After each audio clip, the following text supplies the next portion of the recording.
past midnight, and the people who lived in the cottages that clustered round the triangular green had long since gone to bed and to sleep. No lamp shone in any window, but a full moon sailed in a sky the colour of sapphires, and lit the village with a pale light as cold as the sheen on steel. Trees and houses cast grotesque shadows, black as soot. Every object in the moonlight stood out sharply defined, but without colour, so that even a prosaic line of petrol pumps looked a little ghostly. There was a car drawn up at one end of the green, its headlights throwing two golden beams ahead, and its engine throbbing softly. One of its doors stood open. Something moved in the shadow of the great elm tree beside the car. A man stepped into the moonlight, glanced this way and that as though fearful of seeing someone, and after a moment's hesitation got quickly into the car and began to turn it, jarring his gears a little. He looked once towards the elm tree, at some object dimly discernible in the shadow, and then, having swung the car right round, drove away up the London road. The noise of his engine died slowly in the distance. Somewhere at hand, a watchdog barked once, and then was silent. The shadow of the elm tree was shortening as the moon travelled across the sky. The eerie light seemed to steal under the branches, and presently shone on 2 feet in patent leather shoes, stuck through the holes of a pair of stocks. The feet remained motionless, and, as the moonlight crept nearer, the glimmer of a white shirt-front showed. An hour later, a cyclist rounded the bend in the road by the King's Head. Police Constable Dickinson was returning home from a night patrol. The moonlight now fully illuminated the stocks. A gentleman in evening dress was sitting in them, apparently asleep, for his body had sagged forward, his head lolling on his chest. Police Constable Dickinson was whistling softly as he rode, but the whistle stopped suddenly, and the front wheel of the bicycle swerved. The stocks were a feature of Ashley Green, but the constable could not remember having seen anyone imprisoned in them before. It gave him quite a turn. "Tight as an owl," he thought. "Looks like somebody's been having a game with you, my lad." He got off his bicycle and pushed it onto the grass and carefully propped it against the elm tree. The figure on the bench did not move. "Now then, sir, wake up," said the constable, kind but reproving. "Can't spend the night here, you know." He laid his hand on one sagging shoulder and gave it a slight shake. "Come along, sir. You'll be better off at home, you will." There was no response, and he shook the shoulder rather harder and put one arm round the man to hoist him. There was still no response, but an arm, which had lain across its owner's knees, was dislodged and hung dangling, the hand brushing limply against the constable's trousers. The constable bent, peering into the downcast face, and sought in his pocket for his torch. The light flashed on, and the constable stepped back rather quickly. The figure on the bench, disturbed by his shaking, toppled over sideways, its feet still held in the stocks. "Gold!" whispered Police Constable Dickinson, feeling his mouth to be very dry all at once. "Oh, gold!" He did not want to touch the figure again, or even to go nearer, because there was something sticky on his hands, and he had never seen a dead man before. He stooped and rubbed his hand on the grass, telling himself he was a proper softy. But he hadn't been expecting it, and his stomach had kind of turned over, made a chap feel sick for a minute. It was like as if one's innards took a jump into one's chest. Breathing a little jerkily, he went up to the figure again and ran his torch over it, and rather gingerly touched one of the slack hands. It wasn't exactly cold, not clammy like you read about in books, but just cool. He didn't know but that he wouldn't rather it had been icy. That faint warmth was nasty somehow. He pulled himself up.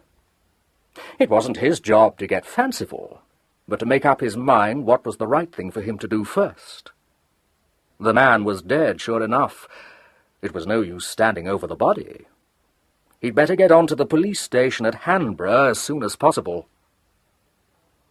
He pushed his bicycle back onto the road, mounted it again, and rode swiftly along to the other end of the green, to the cottage with the prim muslin curtains and the tidy flower beds which had County Police painted on a narrow board over the front door.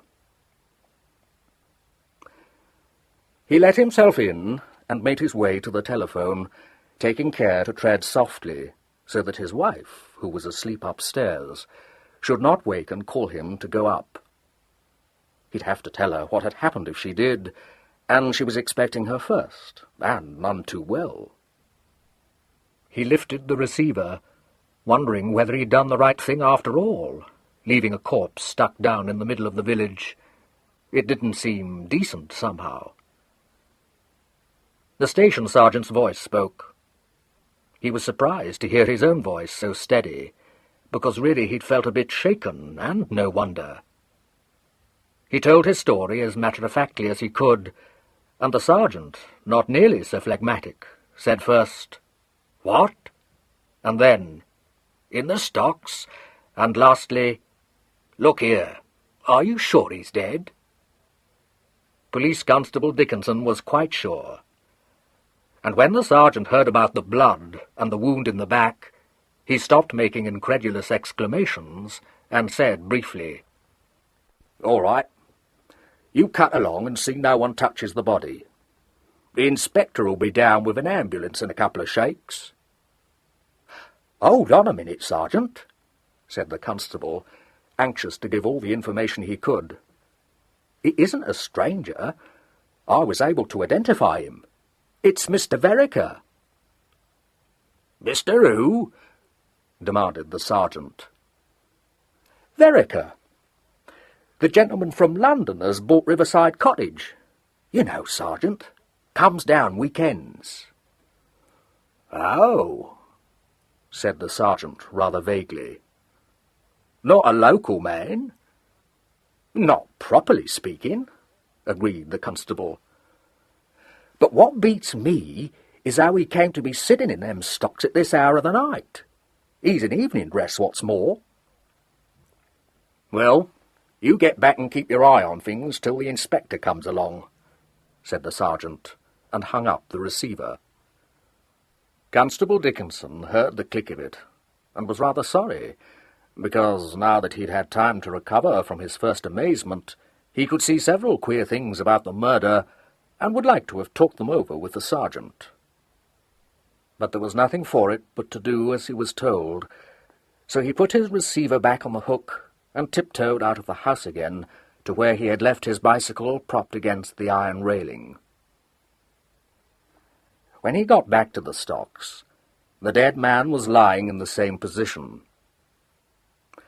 There was no sign that anyone had been there since the constable left, and after looking over the ground for a bit with the aid of his torch in the hope of discovering some clue or footprint, the constable leaned his back against the tree and tried, while waiting for the inspector to arrive, to puzzle out the problem for himself. It was not very long before he heard the sound of a car in the distance, and in a few moments it drew up beside the green, and Inspector Gerald hopped out nimbly and turned to give a hand to a stout man in whom the constable recognized Dr. Hawke, the police surgeon. "Well," said the inspector briskly. "Where is this body, Dickinson? Oh. Ah." He stepped up onto the bench and ran his torch over the still figure there. Not much for you here, Doctor, from the looks of it." Turn those headlights this way, Hill. That's better. Like this when you found him, was he? No, sir, not properly. He was sitting up. Well, when I say sitting, he was kind of slouching forward, if you know what I mean. I thought he was asleep. Him being in evening dress and his feet in the stocks like that. I never thought but what he'd had a glass too many. So I went up to him and put my hand on his shoulder to give him a bit of a shake and wake him up. Twice I shook him, and then it struck me there was something queer about him. And I felt the palm of my hand kind of wet and sticky, and I switched my torch onto him, and then, of course, I saw he was dead. Me shaking him like that made him fall sideways, like you see. The inspector nodded, his eyes on the doctor, who was kneeling behind the body. Sergeant Hamlin says you identified him. Who is he? Don't seem to know his face. Well, I dare say you might not, sir. It's Mr. Vereker, of Riverside Cottage. Oh, said the inspector with a little sniff. One of these weekend people. Anything out of the way, Doctor? I shall have to do a PM, of course, grumbled the doctor, getting up rather ponderously from his knees. But it looks quite a straight case. Knife wound a little below the left shoulder blade. Death probably occurred instantaneously. The inspector watched him at work on the body for a moment, and presently asked, Formed any opinion of the time it was done, sir? Say 2 to 4 hours, replied the doctor, and straightened his back. That's all for the present, thanks. The inspector turned to Constable Dickinson. Know how the body was sitting when you found it? Yes, sir. All right. Put it back as near as you can. Ready with that flashlight, Thompson? Constable Dickinson did not care much for the task allotted to him, but he went up at once to the body and raised it to the original position, and carefully laid one arm across the stiffening legs. The inspector watched him in silence, and, when he stepped back at last, made a sign to the photographer. By the time the photographer had finished his work, the police ambulance had arrived, and a light was turned on in one of the windows of an adjacent cottage. The inspector cast a shrewd glance up at the window and said curtly, Right, you can take him out now. Careful how you touch that bar. We may get a fingerprint. The bar of the stocks was raised, the body lifted out and carried to the ambulance, just as the lighted window was thrown up and a tousled head poked out. A ghoulishly expectant voice called out, What's the matter? Has there been an accident? Anybody hurt? Just a bit of an accident, Mrs. Duke, replied Constable Dickinson. Nothing for you to worry about. The head was withdrawn, but the voice could be heard adjuring one Horace to get up quick, because the police were outside with the ambulance and all. What I know of this village, we'll have a whole pack of busybodies here inside of 10 minutes, said the inspector with a grim little smile. All right, you men, mortuary. Now then, Dickinson, let's hear what you can tell us. When did you discover the body? By my reckoning, sir, it would be about 10 minutes to 2. It was just on 2 when I rung up the station, me having been out on patrol. You didn't see anyone here? No car? Didn't hear anything? No, sir, nothing. Was the man, what's his name, Vereker, staying at Riverside Cottage? Not to my knowledge he wasn't, sir, but then he didn't. Not during the weekend, as a general rule. It being Saturday, I figured it out he must have been on his way down to the cottage. Mrs. Beaton would know whether he was there. She'd have had her orders to go in and make things ready for him. Does she live out? Yes, sir. Penny Farthing Row, a couple of minutes from the cottage. She keeps the place clean and gets him milk and eggs and such when he's coming down. He often gets down late on Saturdays, so she was telling me. I've known him to bring his valet down to do for him, but just as often he comes alone." He paused and corrected himself. "When I say alone, I mean he often don't bring a servant with him." "What do you mean?" inquired the doctor. "Well, sir, he sometimes brings friends down with him." He gave a little cough. "Most often females, so I've heard." "Wife? Sister?" interrupted the inspector. "Oh, no, sir, nothing like that," replied the constable, rather shocked. "Oh, that kind of female," said the inspector. "We'd better go round first thing in the morning to Riverside Cottage and see if there's anything to be got there. There's nothing here. Ground's too dry for footprints. We'll get along, Doctor, if you're ready.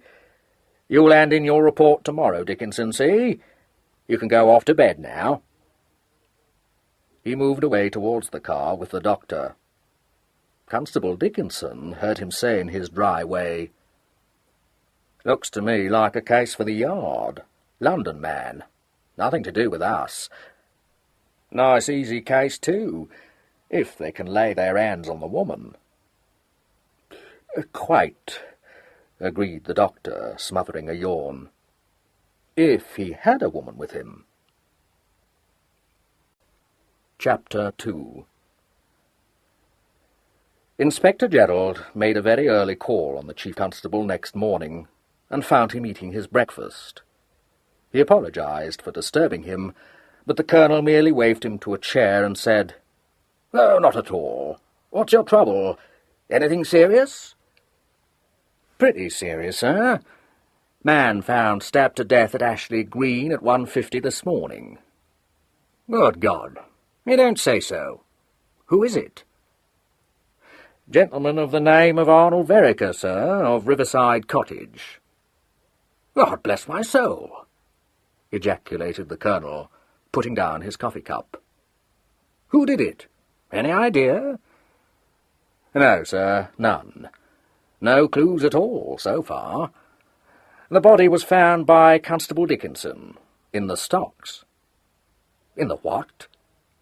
"Does sound odd, doesn't it, sir? But that's how it was."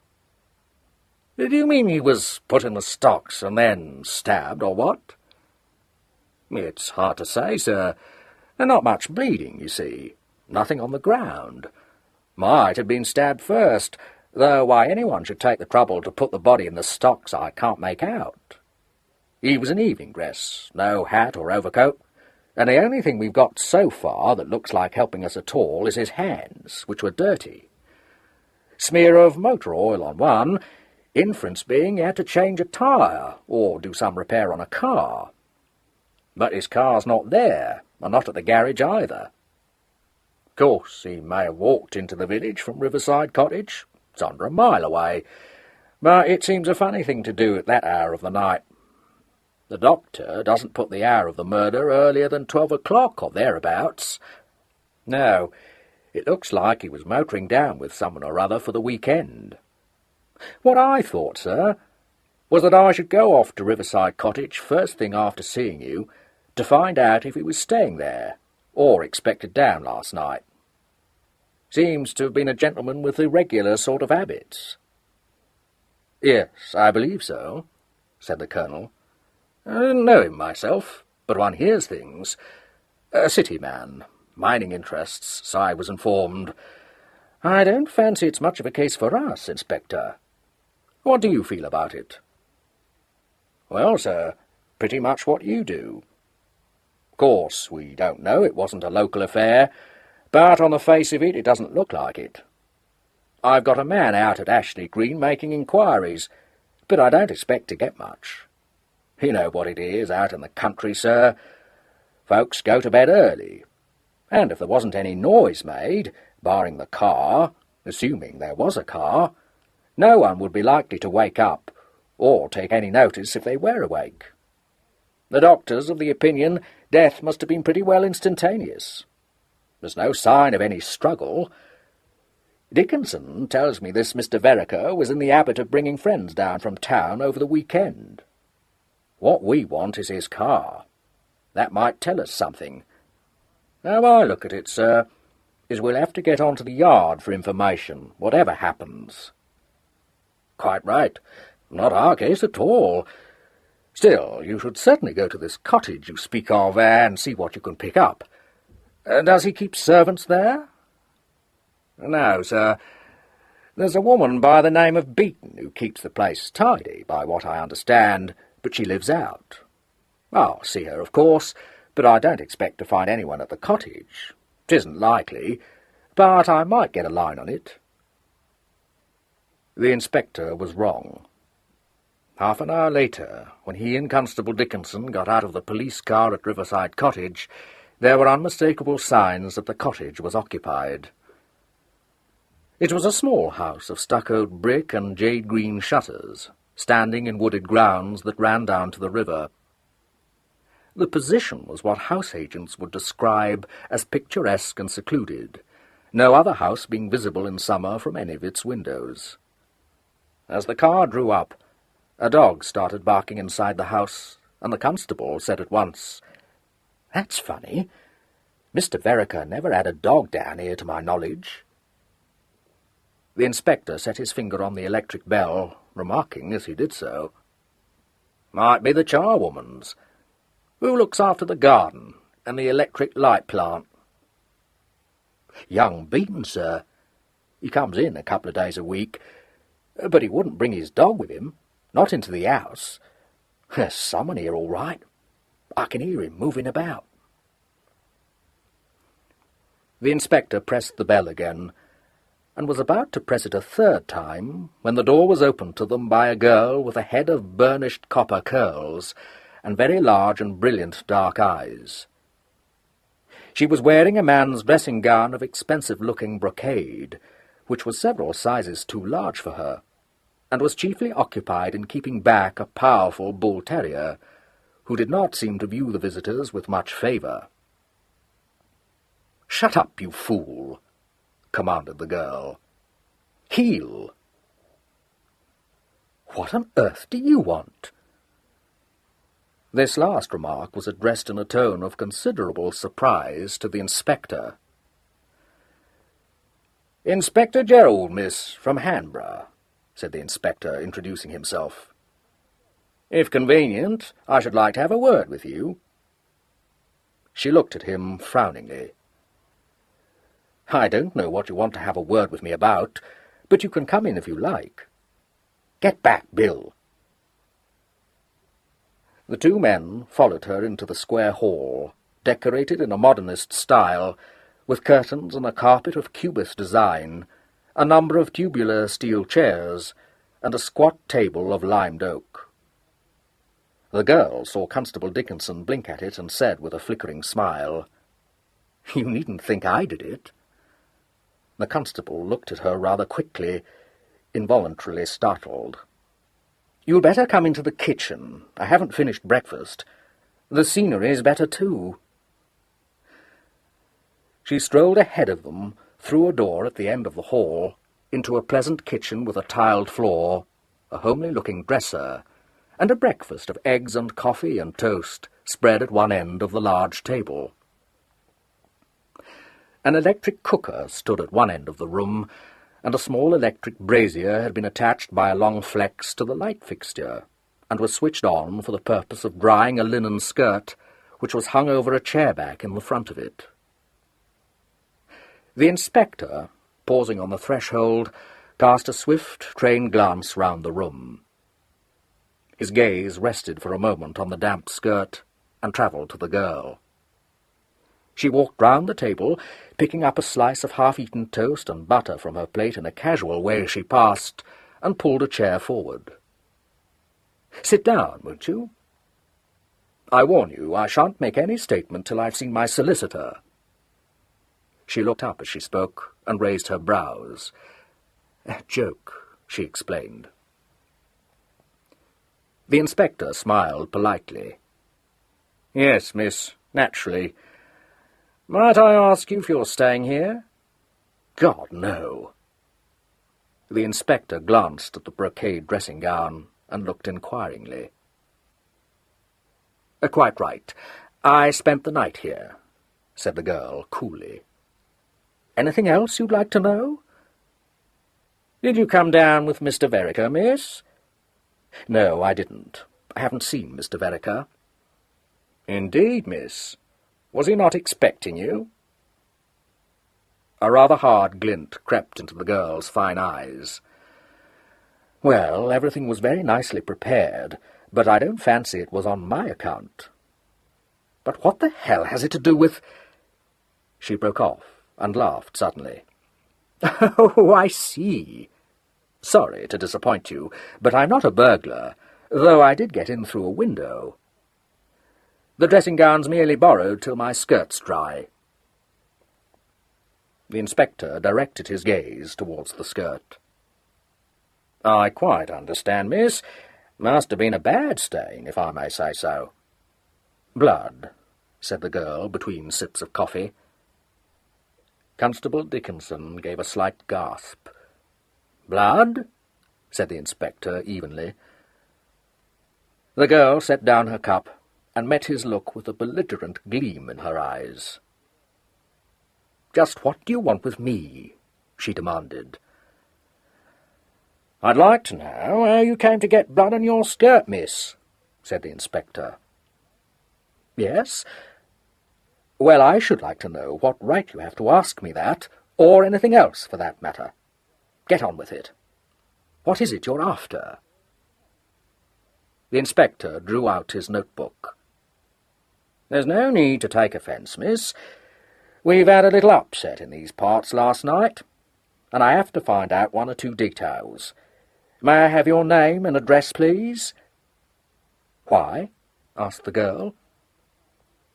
A shade of severity crept into the inspector's voice. "You'll pardon me, miss, but you're behaving in a silly way. There's been an accident connected with this house, and it's my duty to get what information I can about it."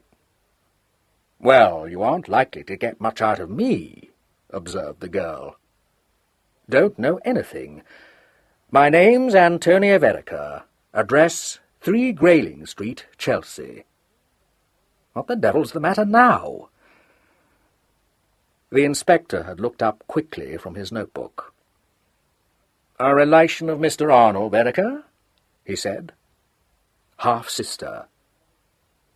The inspector lowered his gaze to the book again and carefully wrote down the name and address.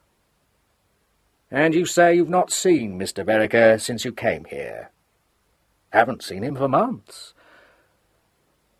"How long have you been here, miss?" "Since last night. 7-ish. "Did you come specially to see your brother?" "Half-brother. Of course I did. But I haven't seen him. He never turned up." "You were expecting him, then?" "Look here," said Antonia strongly. "Do you think I should have motored 35 miles to this place if I hadn't expected to see him?" "No, miss. But you said a minute or two back that Mr. Vereker was not expecting you. I was merely wondering how it was that, with him not expecting you, and you not having seen him for months, you were sure enough of finding him here to come all this way." "I wasn't sure, but I know his habits. Coming here over the weekend is one of them." "I take it you wanted to see him urgently, miss?" "I wanted to see him, and I still want to see him," said Antonia. "I'm afraid, miss, that won't be possible," said the inspector, getting up from his chair. She stared at him in a smouldering way. "Oh, won't it?" she said. "No, miss. I'm sorry to have to tell you that Mr. Vereker has met with an accident." Her brows drew together. "Are you breaking it to me gently? You needn't bother. Is he dead, or what?" The inspector's manner became a shade sterner. "Yes, miss. He's dead," he answered. "Good Lord," said the girl. The fierce look left her face, She glanced from one to the other of the two men. To the constable's shocked amazement, a twinkle appeared in her eye. "I thought you were trying to run my dog in," she remarked. "Sorry I was a trifle brusque. He had a bit of a fight last night, and a damn fool of a woman who owned the other dog swore all sorts of vengeance upon him." "Is my half-brother really dead? What happened to him? Car smash?" The inspector had no longer any compunction in disclosing the truth. "Mr. Vereker was murdered," he said bluntly. He noticed with satisfaction that he did seem at last to have startled her a little. She lost some of her colour, and looked as though she did not know what to say. He added after a short pause, "His body was discovered in the stocks at Ashley Green at 1:50 this morning." "His body was discovered in the stocks?" repeated the girl.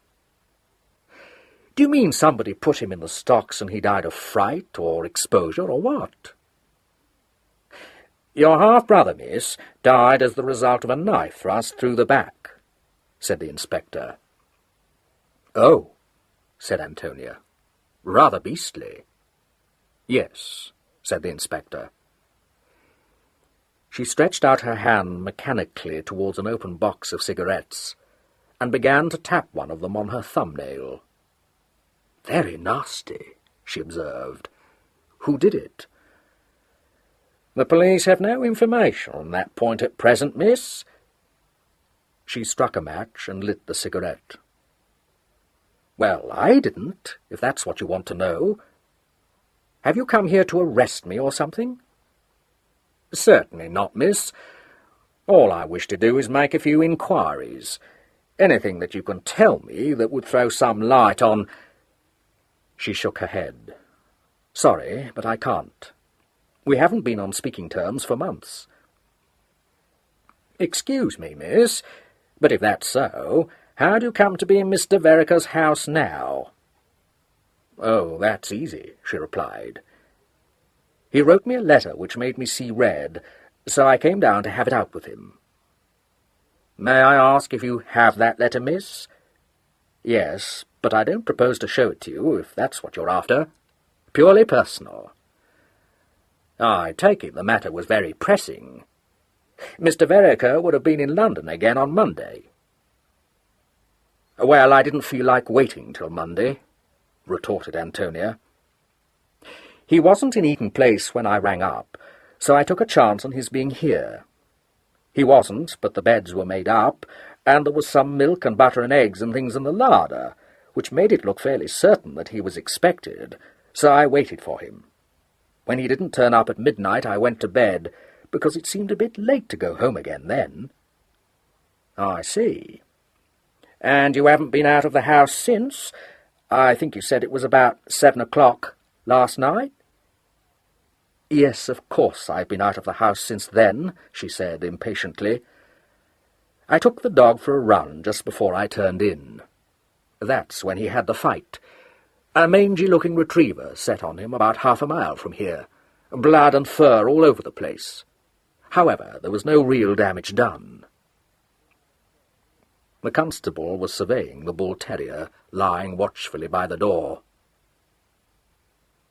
"Your dog wasn't hurt, miss?" he ventured. She looked contemptuous. "Hardly at all. He's a bull-terrier." "I was only thinking, miss," said the constable, with a deprecating glance towards the inspector, "that it was odd your dog wasn't bitten too." "You don't seem to know much about bull-terriers," said Antonia. "That'll do, Dickinson," intervened the inspector. He addressed Antonia again. "I shall have to ask you, miss, if you would come back to the police station with me. You'll understand that you being a relative, and in Mr. Vereker's house at the time, the chief constable would like to have your statement, and any particulars you can give of the deceased's—" "But I tell you I don't know anything about it," said Antonia snappishly. "Moreover, if I'm wanted to make statements and sign things, I'll have a lawyer down to see that I don't go and incriminate myself." The inspector said in a measured way, "No one wants you to do that, miss. But you must surely realise that the police are bound to want all the information they can get. You can't object to telling the Chief Constable quite simply anything you know about your brother." "Don't keep calling him my brother. Half-brother." "I beg pardon, I'm sure." "Anything you know about your half-brother, and what you were doing yourself at the time of the murder." "Well, I've already told you that." "Yes, miss, and what I want you to do is tell it again, just in what words you please, at the station, where it can be taken down in shorthand and given to you to read over, and correct if you like, and sign. There isn't any harm in that, is there?" The girl stubbed the end of her cigarette into her saucer. "It seems to me there might be a lot of harm in it," she said with paralyzing frankness. "If you're going to investigate my half-brother's murder, you're bound to find out quite a lot of happy little details about our family. So I might as well just tell you at the outset that I loathe the sight of Arnold. I didn't happen to murder him, but I haven't got an alibi, and as far as I can see, things rather point my way. So if it's all the same to you, and equally if it isn't, I shan't say anything at all till I see my solicitor." "Very well, miss, just as you like. And if you'll accompany me to Hanborough, you can ring up your solicitor from the station." "Do you mean I've got to hang about in a police station all day?" demanded Antonia. "I'm damned if I will. I've got a luncheon engagement in town at 1 o'clock. "Well, miss," said the inspector placably, "I've no wish to force you into making a statement if you don't want to, but if you'll only see sense and act reasonably, I dare say the Chief Constable wouldn't see any need to detain you." "Have you got a warrant for my arrest?" Antonia shot at him. "No, miss, I have not." "Then you can't stop me going back to town." The inspector showed signs of beginning to lose his temper. "If you go on like this much longer, miss, you'll soon see whether I can take you up to the police station or not." Antonia lifted an eyebrow and glanced towards the dog. "Would you like a bet on it?" she inquired. "Come along now, miss. Don't be silly," said the inspector. "Oh, well," said Antonia. "After all, I do want to know who did kill Arnold. I've often said I'd like to, but I never did, somehow. Do you mind if I put on my skirt, or would you like me just as I am?" The inspector said he would prefer her to put on her skirt. "All right, but you'll have to clear out while I do. And while you're waiting, one of you might look out for Mr. Giles Carrington's number in the telephone book, and get on to him for me, and tell him he's got to come down here at once, because I'm being charged with murder." "Nobody's charging you with anything of the sort, miss. I keep on telling you." "Well, you will be soon," said Antonia, with the utmost cheerfulness. Chapter 3. Mrs. Beeton, when interviewed, proved a disappointing witness. Constable Dickinson had warned the inspector that she was not one to talk, but the inspector soon formed the opinion that her reticence had its root in a profound ignorance of her employer's affairs.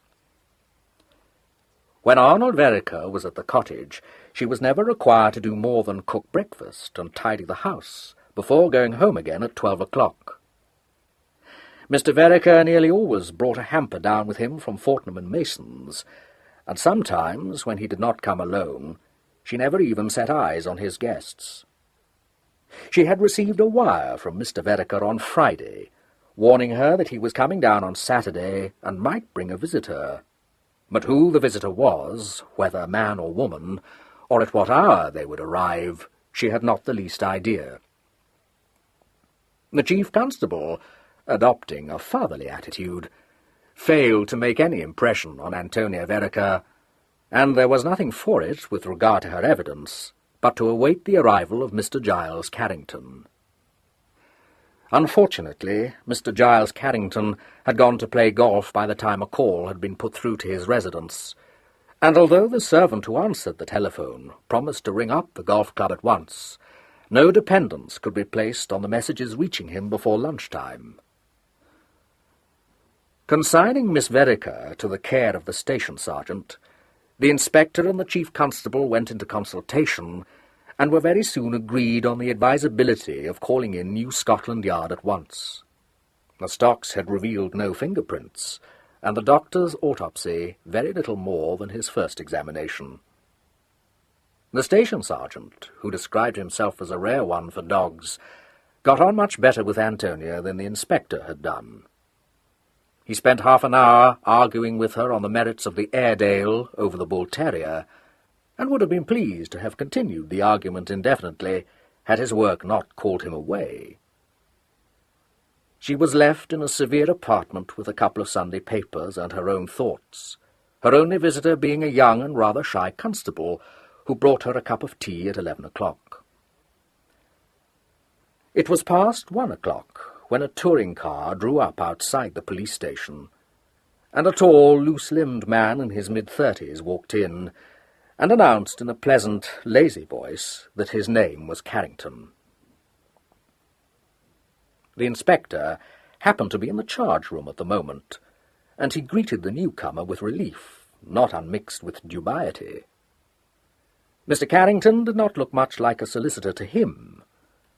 However, he conducted him to the chief constable's office, and duly presented him to Colonel Agnew. There was another man with the colonel, a middle-aged man with hair slightly grizzled at the temples, and a square, good-humoured face, in which a pair of rather deep-set eyes showed a lurking twinkle behind their gravity. The colonel, having shaken hands with Mr. Giles Carrington, turned to introduce this man. "This is Superintendent Hannasyde from New Scotland Yard. He has come down to investigate this case, Mr. Carrington. I have been putting him in possession of the facts as we know them, but we are a little, hampered by your client's refusal to make any sort of statement until she's consulted you." Giles shook hands with the superintendent. "You must forgive me. I haven't the least idea what your case is," he said frankly. "The message that reached me on the third tee was that my cousin, Miss Vereker, wanted me to come down at once to Hanborough police station. Has she been getting herself into trouble?" "Your cousin?" said the colonel.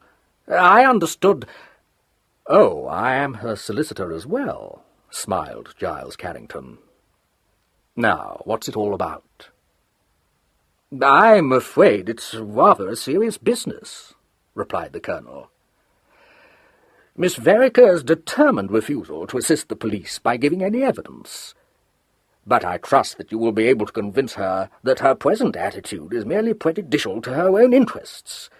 Miss Vereker's half-brother, Mr. Carrington, was discovered in the village stocks at Ashley Green in the early hours of this morning, dead." "Good heavens," said Giles Carrington, mildly shocked. "When you say dead, what precisely do you mean?" "Murdered," said the colonel bluntly. "A knife thrust in the back." There was a moment's silence. "Poor chap," said Giles, in precisely the same way as he might have said, "Dear me," or "What a pity." "And do I understand that you have arrested Miss Vereker, or what?" "Oh, no," said the colonel, a look of annoyance coming into his face. "That is merely the ridiculous notion Miss Vereker seems to have got into her head. Miss Vereker, on her own admission, spent the night at her half-brother's house, Riverside Cottage, and all that she was wanted to do was to tell us just why she was there, and what she was doing at the time of the murder. Since she is a close relative of the murdered man, it did not seem unreasonable to expect her to give us what information she can about Mr. Vereker's habits and friends. but beyond informing Inspector Gerald that she loathed her half-brother, hadn't set eyes on him for months, and had come down to Riverside Cottage with the intention of having something out with him, she refuses to say a word." A half-laughing, half-rueful look crept into Giles Carrington's eyes. "I think I'd better see her at once," he said. "I'm afraid you've been having rather a difficult time with her, sir." "I have," said the Colonel. "And I think you should know, Mr. Carrington, that her attitude has been extremely equivocal, let us say." "I'm sure it has," said Giles sympathetically. "She can be very tiresome." The superintendent, who had been watching him, said suddenly, "I wonder, Mr. Carrington, whether by any chance you are also Mr. Arnold Vereker's solicitor." "I am," replied Giles. "I am also one of his executors." "Well, then, Colonel," said Hannasyde with a smile, "we must be grateful to Miss Vereker, mustn't we? You're the very man I want, Mr. Carrington." "Yes, I realized that for some time," agreed Giles. "But I think I'd better see my cousin first." "Undoubtedly. And Mr. Carrington?" Giles lifted an eyebrow. The twinkle in the superintendent's eye became more pronounced. "Do try to convince Miss Vereker that really the police won't arrest her merely because she disliked her half-brother." "I'll try," said Giles gravely. "But I'm afraid she hasn't much of an opinion of the police. You see, she breeds bull-terriers, and they fight rather."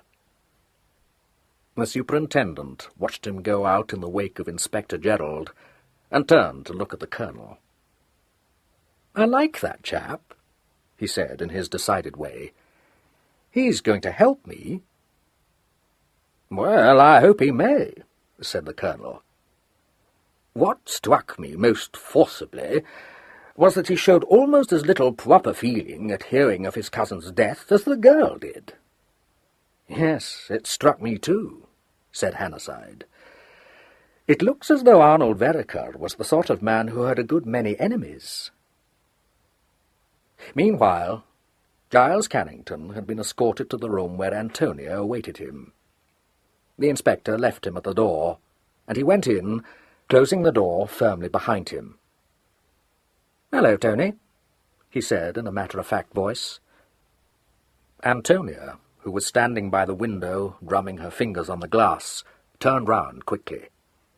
She was looking a little pale and more than a little fierce, but the glowering look faded, and some colour stole into her cheeks when she saw her cousin.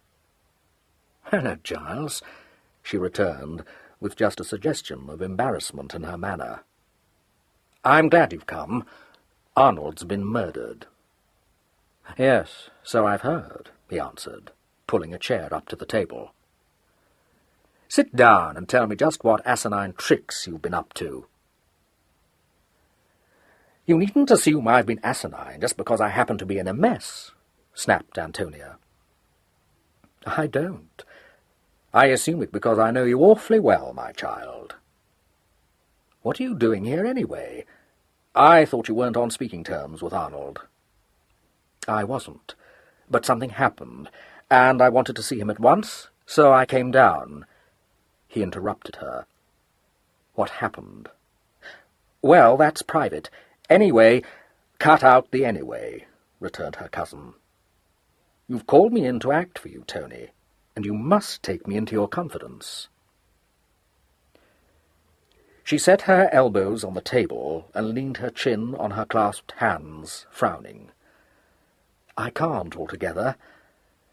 However, I don't mind telling you that my reason for wanting to see Arnold was because he'd started to interfere with my life again, and that made me see red."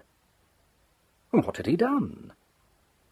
"Written me a stinking letter about—" She stopped. "About my engagement," she said after a moment. "I didn't know you were engaged," remarked Giles. "Who is it this time?" Don't say, who is it this time, as though I've been engaged dozens of times.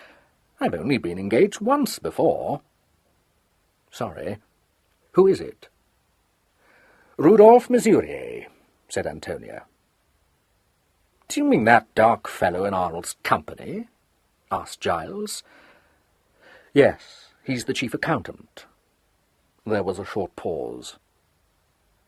This is quite beside the point, apologized Giles. But what's the great idea? Why shouldn't I marry Rudolph if I feel like it? I don't know. I was wondering how you came to feel like it, that's all. She grinned suddenly. You are a noxious cad, Giles. I do think I ought to marry someone or other, because Kenneth will, sooner or later, and I don't want to be left stranded. A rather forlorn look came into her eyes. I'm sick of being all alone and having to look after myself, and anyway, I like Rudolph a lot. I see. And did Arnold object? Of course he did. I thought he'd be rather pleased at getting rid of his responsibilities, as a matter of fact, because he's tried often enough to marry me off. So I wrote and told him about it, because, though you say I'm unreasonable, I quite realize I can't get married or anything without his consent till I'm 25. And instead of sending me his blessing, he wrote the filthiest letter and said he wouldn't hear of it. Why? No reason at all. Snobbery. Now, look here, Tony, Giles said. I know Arnold, and I know you. I don't say he was the type of fellow I cultivate, but he wasn't as bad as you and Kenneth thought him. Yes, I know you two had a rotten time with him, but it's always been my firm conviction that you brought a lot of it on yourselves. So don't tell me that he refused to give you his consent to your marriage without letting you know why. He was much more likely not to care a damn what you did. Well, he didn't like Rudolph, said Antonia restively. He wanted me to make a better match. Giles sighed. You'd better let me see his letter. Where is it? She pointed to the ashtray at the end of the table, a sort of naughty triumph in her eyes. Giles looked at the black ashes in it, and then rather sternly at his cousin. Tony, you little fool, what made you do such a damn silly thing? I had to, Giles. Really, I had to. You know that awful way we all have of blurting out what we happen to be thinking? Well, I went and told those policemen I'd had a letter from Arnold, and they were instantly mustard keen to see it. And it hadn't anything to do with the murder, it was just private, so I burned it. It's no use asking me what was in it, because I shan't tell you. It just wasn't the sort of letter you want anyone else to see. He looked at her frowningly. You're not making things very easy for me, Tony. I can't help you if you don't trust me. She slipped her hand confidingly into one of his. I know, and I'm awfully sorry, but it's just one of those things. We needn't say I've burned the letter. We can chuck the ashes out of the window and pretend it's lost. Go on, and tell me the rest of the story, Giles said. When did you receive the letter? Yesterday at tea-time. And I rang up Eaton Place, but Arnold wasn't there, so I naturally supposed he was coming down to Ashley Green with one of his fancy ladies, and I got the car out and I came after him. God's sake, Tony, leave out the bit about the fancy lady. No sane policeman will ever believe you would motor down to argue with Arnold when you thought he had a woman with him. She opened her eyes at him. But I did. Yes, I know you did. You would. But don't say it. You don't know he had a woman with him, do you? No, but it seemed likely. Then leave that out. What happened when you got to the cottage? Nothing. Arnold wasn't there. So I squeezed in through the pantry window and waited for him. You know how it is when one does that. You keep on saying, well, I'll give him another half hour, and time sort of slips by. And anyway, I knew he was coming, because the place was prepared. Well, he didn't turn up, and didn't turn up, and I didn't fancy much motoring back again at that hour, so I went to bed. "Can you prove you didn't go out of the cottage again that night?" Giles said. "No, because I did. I took Bill for a run somewhere about 11:30, and he had a dust-up with a retriever." "That may be useful. Anyone with the retriever?" "Yes, a woman like a molting hen. But it isn't useful, in fact, rather the reverse, because I walked towards the village as far as the crossroads, and I was coming back when I met the hen and retriever outfit. So I might quite easily have stuck a knife into Arnold before that. And perhaps I ought to tell you that I got retriever blood on this skirt and had to wash it, because when the police came I was drying it. So what with that, and my being a trifle snarkish with them at first, on account of thinking they'd come about the dog-fight, I dare say I may have set them against me." "I shouldn't be surprised," said Giles. "One other question. Does Kenneth know you're here?" "No, as a matter of fact he doesn't. He was out when I got Arnold's letter. But you know what he is. I dare say he hasn't even noticed that I'm not at home. If he has, he'll merely suppose that I told him I was going away for the night and he forgot. I wasn't worrying about that. Did anyone know you were coming here?" "Well, I didn't say anything to anyone," replied Antonia helpfully. She regarded him with a certain amount of anxiety. "Do you suppose they'll think I did it?" "I hope not. The fact that you spent the night in the cottage ought to tell in your favour. But you must stop fooling about, Tony. The police want you to account for your movements last night. We must trust that they won't inquire too closely into the letter Arnold wrote to you. Otherwise you've nothing to conceal, and you must just tell them the truth and answer any questions they may put to you." "How do you know I've nothing to conceal?" inquired Antonia, eyeing him wickedly. "I wouldn't have minded murdering Arnold last night." "I assume you've nothing to conceal," Giles said a little sharply. She smiled. "Nice, Giles. Do you loathe being dragged into our murky affairs?" "I can think of things I like better. You'd better come along to the Chief Constable's office and apologize for being such a nuisance." "And answer a lot of questions?" she asked doubtfully. "Yes, answer anything you can, but try not to say a lot of unnecessary things." She looked rather nervous. "Well, you'd better frown at me if I do. I wish you could make a statement for me." "So do I, but I can't," said Giles, getting up and opening the door. "I'll find out if the Chief Constable is disengaged. You stay where you are." He was gone for several minutes, and when he returned, it was with the superintendent and a constable. Antonia looked at the constable with deep misgiving. Her cousin smiled reassuringly and said, "This is Superintendent Hannaside, Tony, from Scotland Yard." How grim," said Antonia in a small voice. "It's particularly bitter, because I've always thought how much I should hate to be mixed up in a murder case, on account of having everything you say turned round till you find you've said something quite different." The superintendent bent to pat Bill. "I won't do that," he promised. "I only want you to tell me just how you came to visit your brother last night, and what you did." Antonia drew in her breath. "He was not my brother," she said. "I'm sick to death of correcting that mistake. He was nothing more than half." "I'm sorry," said the superintendent. "You see, I've only just come into this case, so you must forgive me if I haven't quite mastered the details. Will you sit down? Now, I understand from Inspector Gerald that you came to Ashley Green yesterday because you wanted to see your half-brother on a private matter.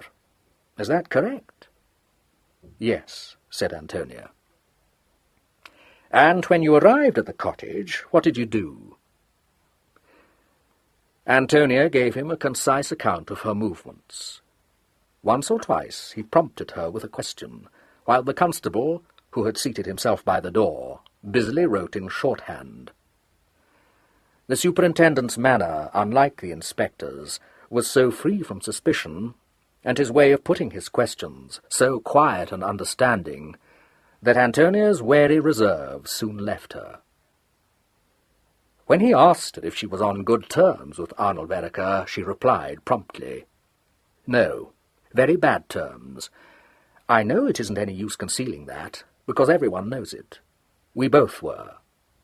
"Both?" "My brother, Kenneth, and I. We live together. He's an artist." "I see." "Were you on bad terms with your half-brother for any specific reason, or merely on general grounds?" She wrinkled up her nose. "Well, not so much one specific reason as 2 or 3. He was our guardian. At least he'd stopped being Kenneth's guardian, because Kenneth is over 25. I lived with him till a year ago, when I decided I couldn't stick it any longer, and then I cleared out and joined Kenneth." "Did your half-brother object to that?"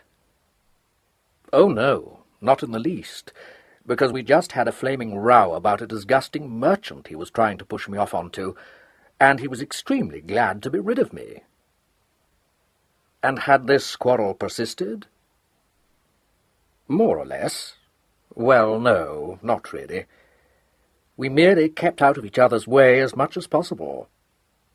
I don't mean that we didn't quarrel when we happened to meet, but it wasn't about the merchant or having left Eaton Place, but just any old thing." The twinkle grew. "Tell me, Miss Vereker, did you come down to Ashley Green with the intention of continuing an old quarrel, or starting a new one?" "Starting a new one? Oh, that isn't fair. You made me say that, and it isn't in the least what I meant. I won't have that written down for me to sign." "It shan't be," he assured her. "But you did come down because you were angry with him, didn't you?" "Did I say that to the inspector?" Antonia demanded. He nodded. "All right, then, yes. Why were you angry, Miss Vereker?" "Because he'd had the infernal neck to say I wasn't going to marry the man I'm engaged to." "Who is that?" inquired the superintendent. "I don't see what that's got to do with it." Giles Carrington interposed. "Is your engagement a secret, Tony?" "No, but—" "Then don't be silly."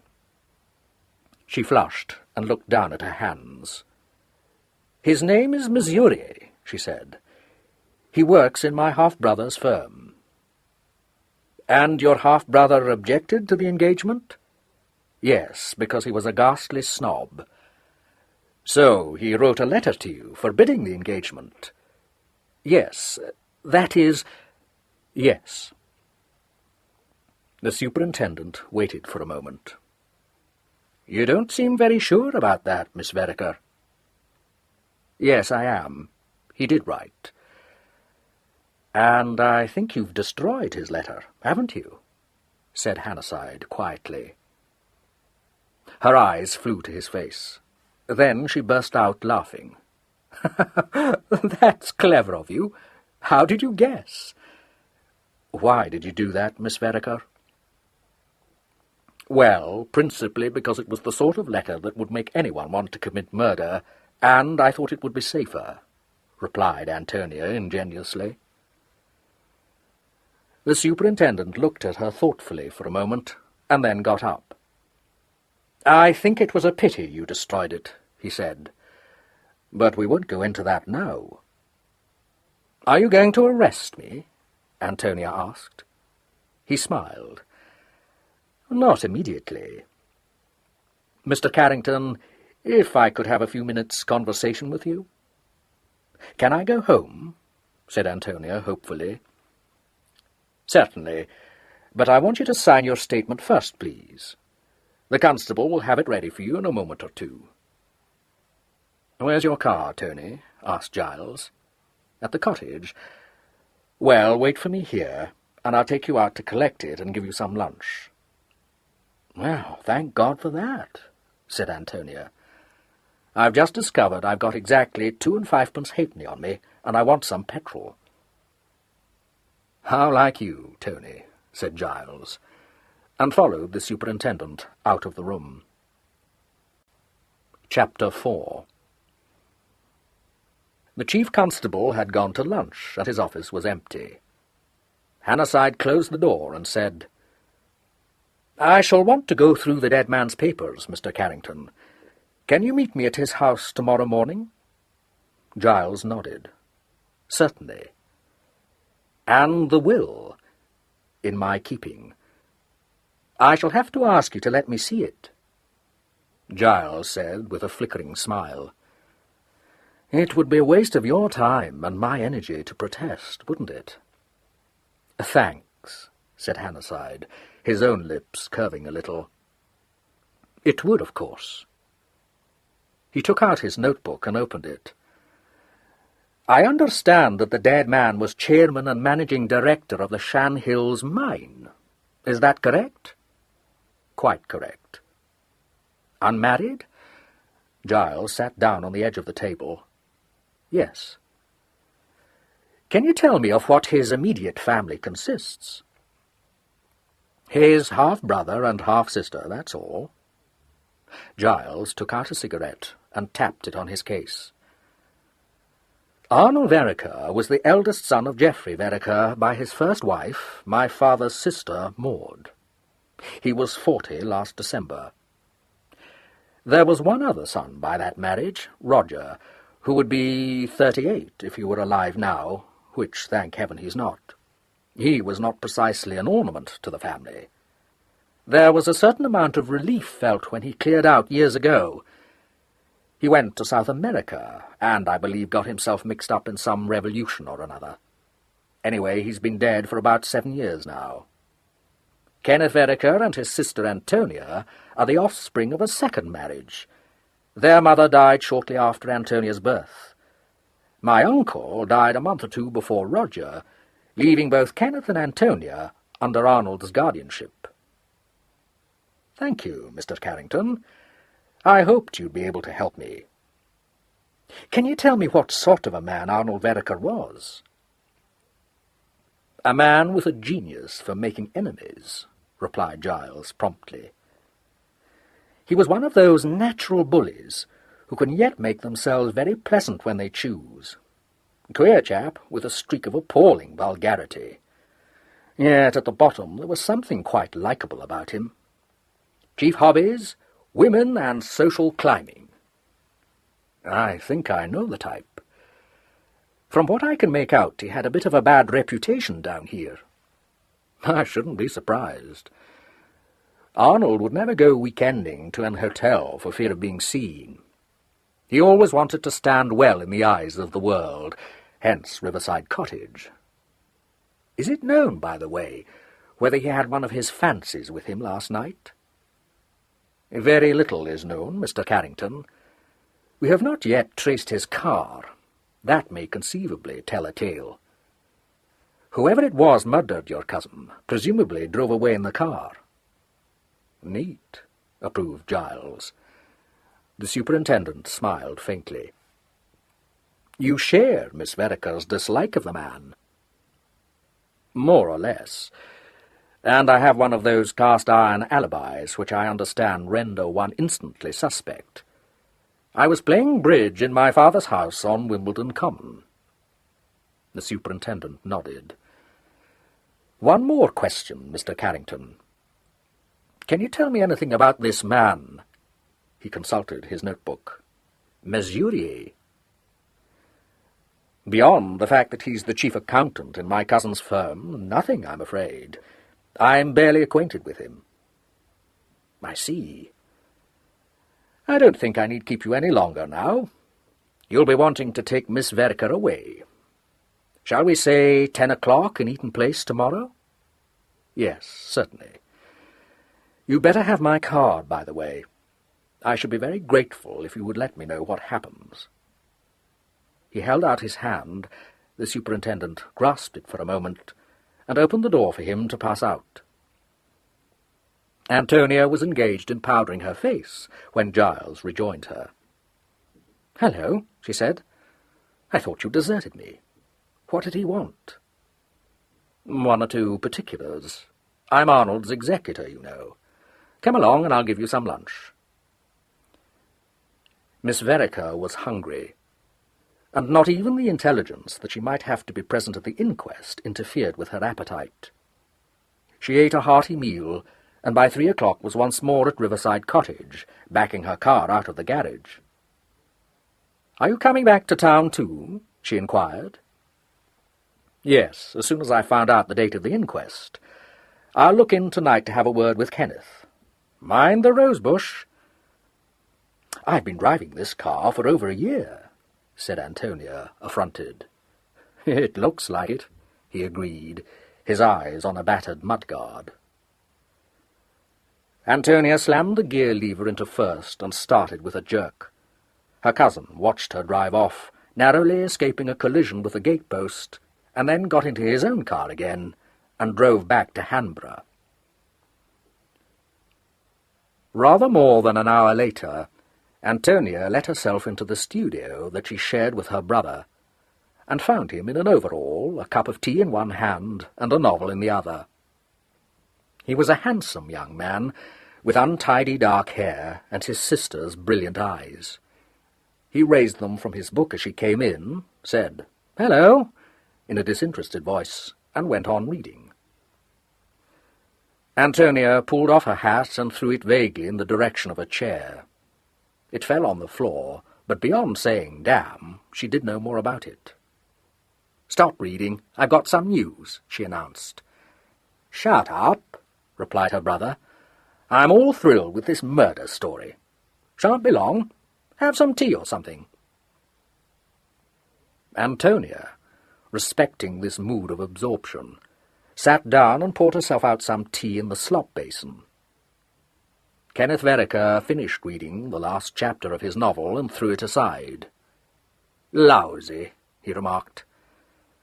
"By the way, Murgatroyd's been yapping at me all day to know where you've been. Did you happen to tell me? Damned if I could remember. Where have you been?" "Down at Ashley Green. Arnold's been murdered." "Arnold's been what?" "Murdered." Kenneth looked at her with lifted brows. "Joke?" "No, actually murdered. Popped off." "Great jumping Jehoshaphat!" he exclaimed. "Who did it?" "They don't know. I believe they rather think I did. Someone shoved a knife into him and stuck him in the stocks at Ashley Green. I went down to see him and spent the night there." "What the devil for?" "Oh, he wrote me a stinker about Rudolph, so I thought I might as well go and have it out with him. But that's not the point. The point is, he's dead." Kenneth looked at her in silence for a moment. Then he carefully set down his cup and poured himself out some more tea. "Too breathtaking. Don't know that I altogether believe it. Oh, Murgatroyd, Tony says Arnold's been done in." A stout woman in a black frock and a voluminous apron had come into the studio with a clean cup and saucer. She said severely, "That's as may be, and if it's true you couldn't say but what it's a judgment. But there's no call for anyone to drink their tea out of the slop bowl that I know of. For shame, Miss Tony. And where was you last night, I should like to know? Answer me that." "Down at Arnold's cottage. I forgot to tell you." "What a mind you've got, Murgatroyd. Where did you think I was?" "That's neither here nor there. What's all this nonsense about Mr. Arnold?" "Murdered," said Antonia, selecting a sandwich from the dish. "What's in this?" "Stinking fish," replied her brother. "Go on about Arnold. Was he murdered in the cottage?" "There's anchovy in them sandwiches, And I'll thank you, Master Kenneth, not to use such language. Shut up. We want to hear about Arnold. Do get on, Tony. I've told you already he was in the village stocks. I don't know any more. And quite enough, too, said Murgatroyd austerely. I never heard of such a thing, putting corpses into stocks. Whatever next? Not in the best of good taste, conceded Kenneth. Did you discover him, Tony? No, the police did. And then they came to the cottage and took me off to the police station to make a statement. So I sent for Giles because I thought it safest. And I hope, said Murgatroyd, picking up Antonia's hat, that Mr. Giles gave you a piece of his mind, which I'll be bound he did. Getting yourself mixed up in nasty murder cases. Fancy anyone up and murdering Mr. Arnold. I don't know what the world's coming to, I'm sure. Not but what there's many as could be spared less. If you've finished with that tray, I'll take it into the kitchen, Miss Tony. Antonia finished what was left in the slop bowl and put it down. All right. There'll be an inquest, Ken. Giles says I shall probably have to show up. He's coming here tonight to see you. Her brother stared at her. See me? What for? I didn't ask. Well, I don't mind him coming if he wants to, but why on earth? He broke off, and suddenly swung his legs down from the arm of the chair in which he was lounging. Ah, I have it. Have what? I'm the heir, said Kenneth. So you are, said Antonia slowly. I never thought of that. No, nor did I. But under father's will I must be. £250,000. I must get on to Violet and tell her. He jumped up, but was checked by his sister. Rot. How do you know? Because I made it my business to find out when Arnold wouldn't advance me a mere 500. Murgatroyd! Murgatroyd! I'm rich, do you hear? I'm rich! Murgatroyd, who had come back into the room to fold up the tea-cloth, replied, Yes, I hear, and if you take my advice, Master Kenneth, you'll keep a still tongue in your head.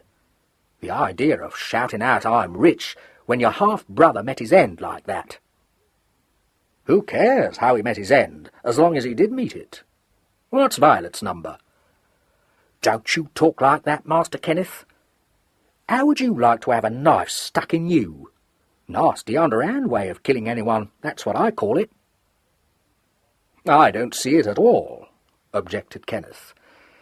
It's no worse than shooting a person, and far more sensible. Shooting's noisy, for one thing, and for another, you leave a bullet in your man and it gets traced to you, whereas a knife doesn't leave anything behind and it's easy to get rid of. I don't know how you can stand there and say such things, exclaimed Murgatroyd indignantly. Downright indecent, that's what it is. Nor no amount of fine talking will make me say other than what I do say and stand by. It's a dirty, mean trick to knife people. Kenneth waved his hands at her in one of his excitable gestures. It isn't any dirtier or meaner than any other way. You make me sick with that kind of mawkish twaddle. What is Violet's number? You needn't get so cross about it, Antonia said. Personally, I rather agree with Murgatroyd. People who start a sentence with personally, and they're always women, ought to be thrown to the lions. It's a repulsive habit. I probably must have caught it from Violet, said Antonia musingly. Shut up about Violet. Does she really say it?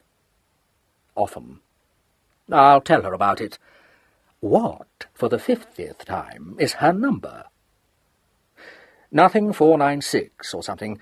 You'd better look it up. Did either of you take the dogs for a walk this morning? Take the dogs for a walk? No, of course I didn't, said Kenneth, flicking over the leaves of the telephone directory. Hell, someone will have to do this for me. There are pages of Williams. Blast the wench. Why must she have a name like that? "There's no call for you to swear," said Murgatroyd. "You want to look for the initial." "No, Miss Tony, you know very well that one thing I won't do is take those murdering dogs of yours out. You get rid of them, and have a nice little fox terrier, and we'll see." "Oh, well, I'd better take them out now, I suppose," replied Antonia, and put on her hat again and strolled out. The flat, which was over a garage, had a small yard attached to it, reached by an iron stair leading out of the kitchen. The garage, which Antonia rented, had a door giving on to the yard and had been converted into a roomy kennel.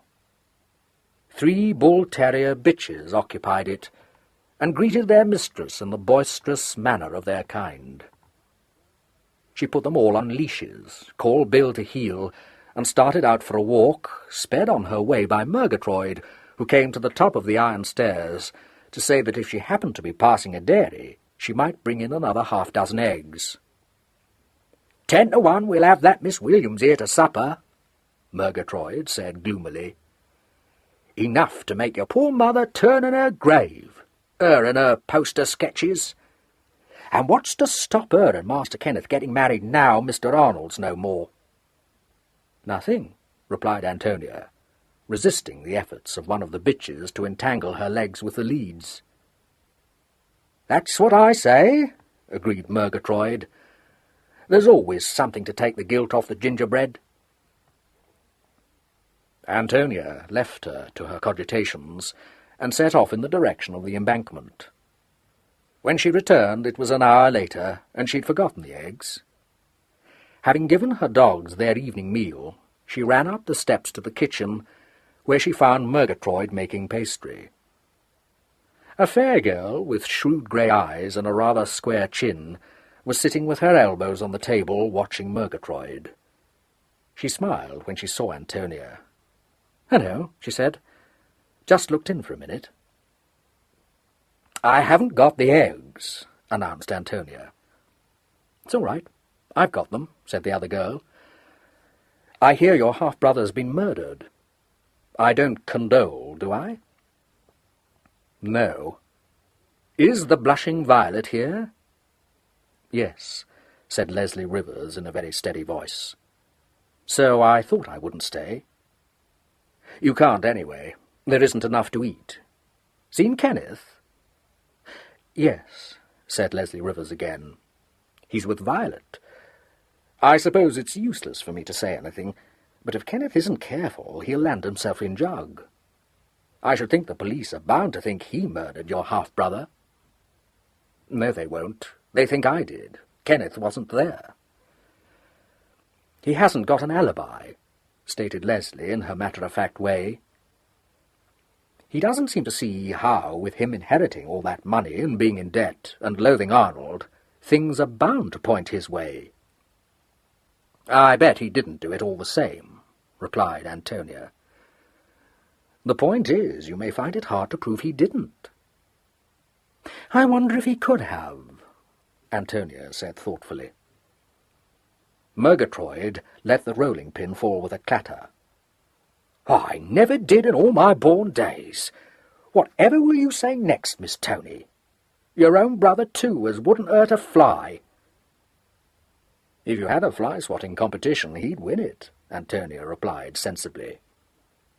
"I'm not saying he did kill Arnold. I only wondered. I wouldn't put it above him, would you, Leslie?" "I don't know. He's a weird creature." "Yes, of course I would. What rot you're talking, Tony. I'm going." 5 minutes later, Antonia wandered into the studio and nodded curtly to the girl in the big armchair. "Hello. Come to celebrate?"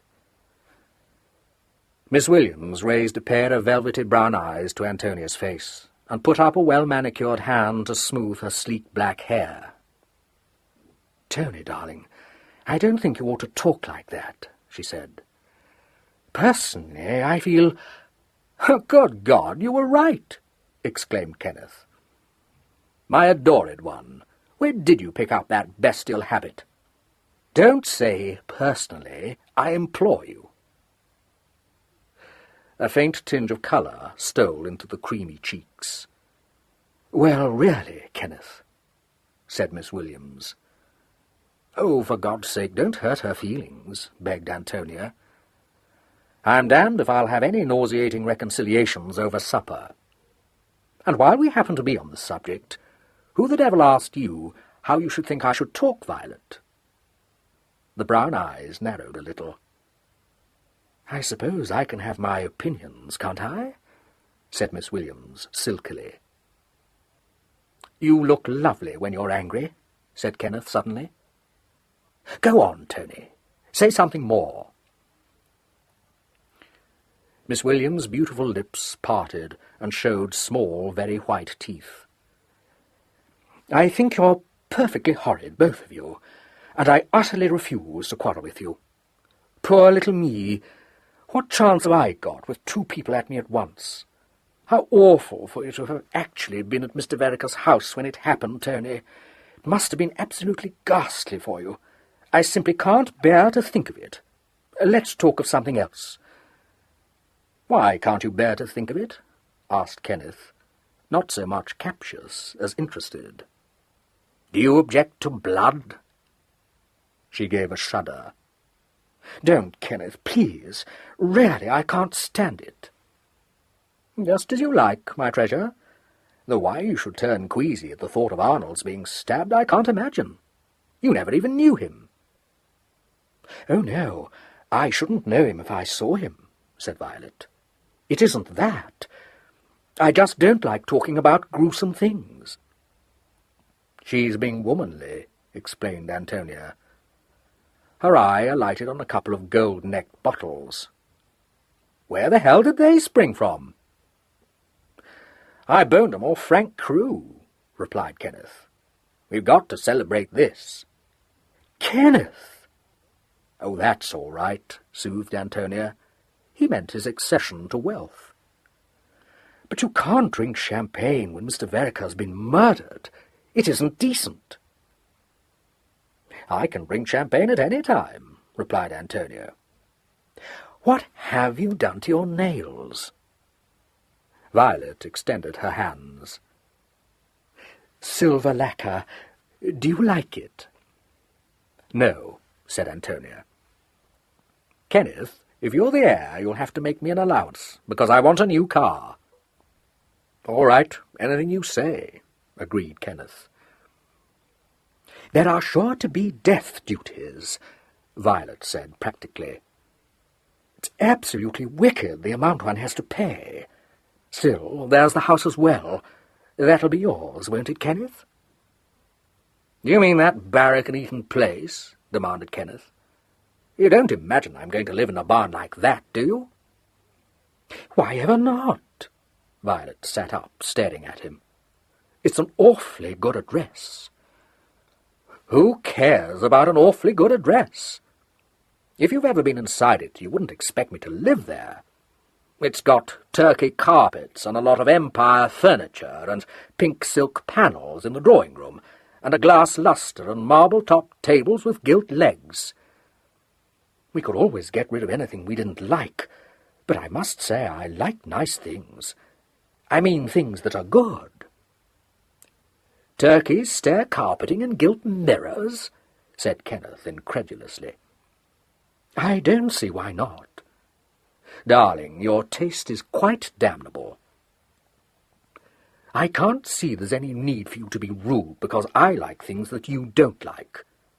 I think Turkey carpets are sort of warm and expensive-looking." Antonia was measuring out the ingredients for cocktails, but she lowered the bottle of gin she was holding and directed one of her clear looks at Violet. "You don't care whether a thing's good to look at or not, so long as it reeks of money," she remarked. Violet got up, quickly yet gracefully. "Well, what if I do like luxury?" she said, her low voice sharpening a little. "If you had been born with a taste for nice things, and never had a penny to spend which you hadn't worked and slaved for, you'd feel the same." One of her long, capable hands disdainfully brushed the skirt of her frock. Even my clothes I make myself. And I want Paris models and nice furs, and my hair done every week at Eugene's, and, oh, all the nice things that make life worth living." "Well, don't make a song about it," recommended Antonia, quite unmoved. "You'll be able to have all that if Kenneth really does inherit." "Of course I shall inherit," said Kenneth impatiently. "Hustle along with the drinks, Tony." Antonia suddenly put down the gin bottle. "Can't. You do it. I've suddenly remembered I was supposed to meet Rudolph for lunch this morning. I must ring him up." She took the telephone receiver off the rest and began to dial. "Did he ring me up, do you know?" "Dunno. Don't think so." "How much gin have you put in?" "Lashings." "Hello, is that Mr. Mesurier's flat?" "Oh, it's you, Rudolph. I say, I'm frightfully sorry about lunch. Did you wait ages? But it wasn't my fault. It truly wasn't." At the other end of the telephone there was a tiny pause. Then a man's voice, light in texture, rather nasal, rather metallic, in the manner of modern voices, replied hesitatingly. "Is it you, Tony? I didn't quite catch. The line's not very clear. What did you say?" "Lunch," enunciated Antonia distinctly. "Lunch? Oh, my God, I clean forgot. I'm devastatingly sorry. Can't think how I could—" "Weren't you there?" demanded Antonia. There was another pause. "Tony, dear, the line's really awful. Can't make out a word you say." "Put a stock in it, Rudolph. Did you forget about lunch?" "My dear, will you ever forgive me?" besought the voice. "Oh, yes," replied Antonia. "I forgot, too. That's what I rang up about. I was down at Arnold's place at Ashley Green, and—" "Ashley Green?" "Yes, why the horror?" "I'm not horrified, but what on earth made you go down there?" "I can't tell you over the telephone. You'd better come round, and bring something to eat. There's practically nothing here." "But, Tony, wait. I can't make out what took you to Ashley Green. Has anything happened? I mean—" "Yes. Arnold's been killed." Again the pause. "Killed?" repeated the voice. "Good God! You don't mean murdered, do you?" "Of course I do. Bring some cold meat or something, and come to supper. There'll be champagne." "Oh, all right. I mean, thanks very much. I'll be round," said Rudolph Mesurier. "By all of which," remarked Kenneth, shaking the cocktails professionally, "I gather that the boyfriend is on his way. Will he be bon hummus, Tony?" "Oh, rather," promised Antonia blithely. "He can't stand Arnold at any price." Chapter 5. There was no sitting-room in the Vereker's flat, other than the big studio. Supper was laid on a black oak table at one end, after one dog whip, 2 tubes of paint, the Observer, folded open at Torquemada's crossword, Chambers' Dictionary, the Times Atlas, a volume of Shakespeare, and the Oxford Book of Verse had all been removed from it. While Murgatroyd stumped in and out of the studio with glasses and plates, Kenneth took a last look at the half-completed crossword and announced, as was his invariable custom, that he was damned if he would ever try to do another. Rudolph Mesurier, who had arrived with a veal and ham pie and half a loaf of bread, said he knew a man who filled the whole thing in about 20 minutes, and Violet, carefully powdering her face before a Venetian mirror, said that she expected one had to have the Torquemada mind to be able to do his crosswords.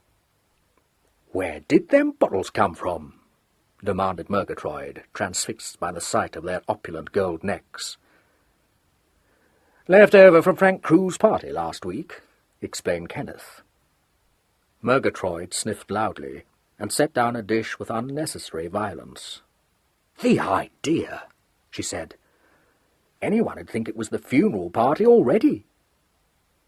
Constraint descended on the two visitors. Violet folded her lovely mouth primly and cleared her throat. Rudolph Mesurier fingered his tie and said awkwardly, "Frightful thing about Mr. Vereker. I mean, doesn't seem possible somehow." Violet turned gratefully and favoured him with her slow, enchanting smile. "No, it doesn't, does it? I didn't know him, but it makes me feel quite sick to think of it. Of course, I don't think Ken and Tony realise it yet. Not absolutely." "Oh, don't they, my sweet?" said Kenneth derisively. "Kenneth, whatever you felt about poor Mr. Vereker when he was alive, I do think you might at least pretend to be sorry now he's dead." "It's no use," said Antonia, spearing olives out of a tall bottle. "You'd better take us as you find us, Violet. You'll never teach Kenneth not to say exactly what he happens to think." "Well, I don't think it's a good plan," replied Violet rather coldly. "That's only because he said that green hat of yours looked like a hen in a fit. Besides, it isn't a plan, it's a disease. Olive, Rudolph?" "Thanks." He moved over to the far end of the studio, where she was seated, perched on a corner of the dining table. As he took the olive off the end of the meat skewer she had elected to use for her task, he raised his eyes to her face and said in a low voice, "How did it happen? Why were you there? That's what I can't make out." She gave him back look for look. "On account of us. I wrote and told him we were going to get married, thinking he'd be pleased, and probably send us a handsome gift." "Yes, I know. I wish you'd consulted me first. I'd no idea." "Why?" interrupted Antonia. "Gone off the scheme?" No, good God, no. I'm utterly mad about you, darling, but it wasn't the moment. I mean, you know I'm hard up just now, and a fellow like Vereker would be bound to leap to the conclusion that I was after your money." "I haven't got any money. You can't call 500 a year money. Moreover, several things aren't paying any dividend this year, so I'm practically a pauper." "Yes, but he had money. Anyway, I wish you hadn't, because as a matter of fact it's landed me in a bit of a mess. Well, not actually, I suppose, but it's bound to come out that we had a slight quarrel on the very day he was murdered." Antonia looked up, and then across the room towards the other two. They seemed to be absorbed in argument. She said bluntly, "How do you know which day he was murdered?" His eyes, deep blue and fringed with black lashes, held all at once a startled look. You told me, didn't you?" "No," said Antonia. He gave an uncertain laugh. "Yes, you did, over the telephone. You've forgotten. But you see the position, don't you? Of course, it doesn't really matter, but the police are bound to think it a bit fishy, and one doesn't want to be mixed up in anything. I mean, in my position, one has to be somewhat circumspect." "You needn't worry," said Antonia. "It's me they think fishy. I was there." "Tony, I simply don't understand. Why were you there? What in the world can have taken you there? You haven't been on speaking terms with Vereker for months, and then you dash off to Riverside Cottage for the weekend. It doesn't seem to me to make sense." "Yes, it does. Arnold wrote me a stinking letter from the office on Saturday morning, and I got it that day. I went down to tackle him about it." "Ah, you darling," Mesurier said, laying his hand in hers and pressing it. "You needn't tell me. He wrote something libelous about me. I can just imagine it. But you shouldn't have done it, my sweet. I can look after myself." "Yes, I dare say you can," answered Antonia. but I wasn't going to have Arnold spreading lies about you all the same. Darling, what did he tell you? He didn't tell me anything specific, because I never saw him. He wrote a few pages of drivel, all about how I should very soon know the sort of blackguard I meant to marry, and how you were a skunk and a thief, and various other things like that. Gosh, he was a swine, Mesurier exclaimed, flushing. He realized, of course, that in another year he couldn't prevent our marriage, so he tried to blacken me to you. Have you got that letter? No, I burned it. I thought it would be safer. He looked at her intently. You mean in case the police got hold of it? You aren't keeping anything back, are you, darling? If Vereker made any definite accusations, I wish you'd tell me. He didn't. Antonia got off the table as Murgatroyd came into the studio and glanced towards her brother. If you've finished quarrelling, supper's ready. She thought it over and added conscientiously, and if you haven't, it still is. Kenneth came towards the table. I've made her cross again, haven't I, my lovely? Where's the oil and vinegar? I'm not cross, Violet said in a sad voice, only rather hurt. My adored, he said contritely, but with a gleam of his impish smile. Yes, that's all very well, said Violet, taking her place at the table, but I sometimes think you only care about my good looks. He flashed his brilliant, half-laughing, half-earnest glance at her. I worship your good looks, he said. Thank you, replied Violet dryly. She isn't really so good-looking, observed Antonia, wrestling with the joints of a cold fowl. Her eyes are set a bit too far apart, for one thing, and I don't know if you've noticed, but one side of her face isn't as good as the other. But look at that lovely line of the jaw, Kenneth said, dropping the wooden salad spoon and tracing the line in the air with his thumb. When you've quite finished, both of you, Violet protested. She looked provocatively at Mesurier, seated opposite to her, and said, Aren't they awful? Don't you think we are frightfully brave to marry them? He responded in kind, and they kept up an interchange of light badinage throughout the meal. Attempts to draw the other two into the conversation were not very successful. Kenneth had a glowering look on his face, which Violet could always conjure up by flirting with another man. And Antonia, when appealed to by Violet to assure Mesurier that she didn't look marvellous in red, but, on the contrary, positively haggish, replied with such disastrous frankness that the topic broke off like a snapped thread. "You're an artist, aren't you?" said Rudolph hastily. "No," said Kenneth. "Well, I may not be an artist, as you highbrows understand it." "You aren't.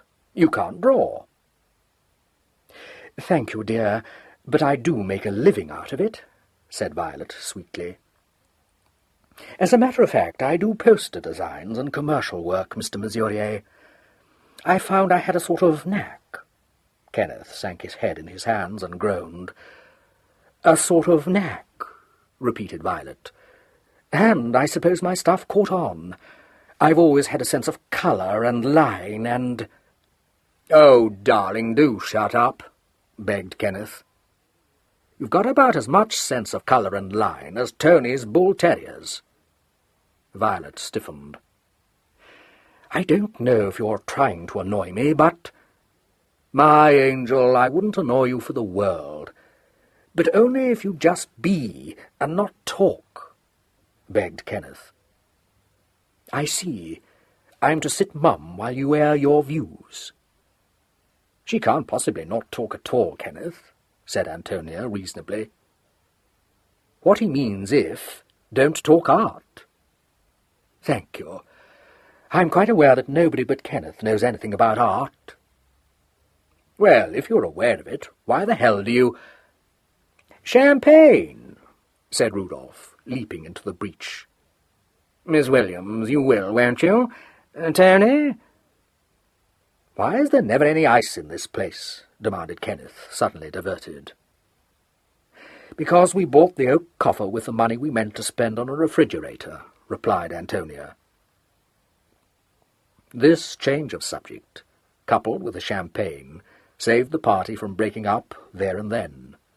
No further references were made to art, and by the time the quartet rose from the table and drifted over to the other end of the room, Violet had softened towards Kenneth, who was passionately anxious to make amends, and Rudolph had volunteered to make Turkish coffee, if Murgatroyd didn't mind. He and Antonia then went off into the kitchen together, and under Murgatroyd's scornful but indulgent eye, brewed a decoction which, though it would have puzzled a Turk, was quite drinkable. It was a warm evening, and all this exertion made Antonia so hot that she announced her intention of having a bath. She withdrew into the bathroom, reappearing in the studio a quarter of an hour later in beach pyjamas, which became her very well, but offended Murgatroyd, who told her she ought to be ashamed of herself, on a Sunday and all. Kenneth, flat on a divan, had taken off his coat, somewhat to Violet's disapproval, and was lying with his hands linked behind his head and his shirt open at the throat. Violet sat on a floor cushion, looking graceful and cool and self-possessed, and Rudolph Mesurier, who had compromised with the heat by undoing the buttons of his rather too-waisted coat, leaned against the window, blowing smoke rings. 10 minutes later the doorbell rang, and Antonia said, "That'll be Giles." "Lord, I'd forgotten he was coming," said Kenneth. Violet reached instinctively for her vanity case, but before she had time to do more than peep at her reflection in the tiny mirror, Murgatroyd had ushered in the visitor. "Here's Mr. Giles," she announced grimly. Giles Carrington paused on the threshold, surveying the group in some amusement. "You look like an illustration of high life and low life," he remarked. "Sunbathing, Tony?" "Come inside and pour yourself out a drink," said Kenneth. "And don't be shy of telling us the worst. It's all in the family. Am I the heir, or am I not? If I am, we're going to buy a refrigerator. There's no ice in this ruddy place." Giles paid not the slightest attention to this, but smiled down at Violet. "It's useless to expect either of my cousins to introduce us. My name is Carrington." "I know, they're hopeless. Mine's Williams. I'm Kenneth's fiancé, you know." "I didn't, but I congratulate him. Good evening, Mesurier." "Oh, how sweet of you," Violet said, with an arch look up at him. "That's only his nice Eton manners," said Antonia reassuringly. "When's the inquest, Giles?" "On Tuesday. You will have to attend." "Blast! Are you going to be there?" "Yes, of course. I'll take you down." Giles poured himself out some whisky and splashed soda into it. "Arnold's car has been found," he said casually. "Where?" asked Antonia. "In a mews off the Cromwell Road." "Will that help the police at all, do you suppose?" inquired Violet. "I hardly think so. Nothing but Arnold's suitcase and hat and a hamper of provisions was found in it, I believe." "What? No blood?" said Kenneth lazily. "No gory knife? I call that a sell for the police." "Haven't they discovered any clue at all?" Rudolph asked. "Surely there must be something to show who it was. I mean, fingerprints or something."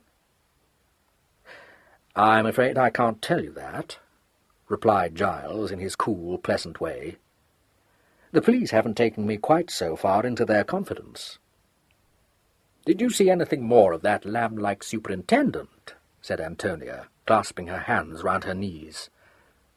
"Yes, I gave him a lift back to town." Kenneth sat up. "Look here. Whose side are you on?" Giles Carrington looked up quickly. Kenneth grinned. "No, I didn't mean that exactly, but you've got to act for us." "That's what I'm trying to do," answered Giles. "Lots of snags in the way," murmured Kenneth, lying down again. "Tony's pitchforked herself bang into the middle of it, and I don't think I can prove an alibi. All the same," he added, tilting his head back to watch the fluttering of a moth against the skylight, "they'll find it pretty hard to fasten the murder onto me. For one thing, I haven't got a knife, and never had a knife. And for another, no one would ever believe I could do a job as neatly as this one without leaving any trace behind. Also, I haven't had any very recent quarrel with—" He jerked himself upright again. "Damn! What a fool I was. I wrote and asked him for some cash, and he refused. I'll lay any odds you like he's kept my letter and a copy of his answer." "Oh, Kenneth, don't talk such rubbish," Violet begged. "Of course they don't think you did it." "They probably will, but they'll find it devilish hard to prove," said Kenneth. "What do you think, Giles?" "If you like to call at my office tomorrow at 12, I'll tell you," replied Giles, finishing his drink. Violet got up, smoothing her skirt. "Of course, you can't talk with Mr. Mesurier and me here," she said. "Anyway, it's time I went home. I've got a long day tomorrow. Kenneth, promise me you'll stop being silly and tell Mr. Carrington everything. You know perfectly well you didn't do it, and anyone would think you had from the way you go on." "Yes, you all three ought to talk it over," agreed Mesurier. "Can I see you home, Miss Williams?" Violet accepted this offer with one of her demure smiles, and in spite of Kenneth's loud and indignant protests, the pair insisted on taking their leave. Murgatroyd came in to clear away the glasses when they had gone, and interrupted Kenneth, who was cursing his cousin for breaking up the party, by saying, "That's enough from you, Master Kenneth. You listen to what Mr. Giles has to say, and keep a still tongue in your head. And if you want anything, I'll be in the kitchen." She went out, and they heard her go into the kitchen and shut the door. Kenneth sat down again on the divan and leaned his elbows on his knees. "I'm sick of this murder already," he said. "They'll never find out who did it, so why worry?" Giles took out his pipe and began to fill it. "Get this into your head," he said. "If the police don't discover any clue to the identity of the murderer, your position's going to be serious." Kenneth looked up. "Why? I thought Tony was the chief suspect." "What do you suppose is the first thing the police will look for?" Giles said. "Motive. Tony's motive is merely one of revenge, of spite, or whatever you like to call it. Your motive is a good deal stronger. You're hard up. You try to get money out of Arnold, and by his death you inherit a large fortune." "Yes, but I didn't think of that for quite some time after Tony had told me Arnold was dead. Did I, Tony?" "I doubt whether that would impress a jury," said Giles. "What were you doing last night?" "I went to look Violet up." "At what time?"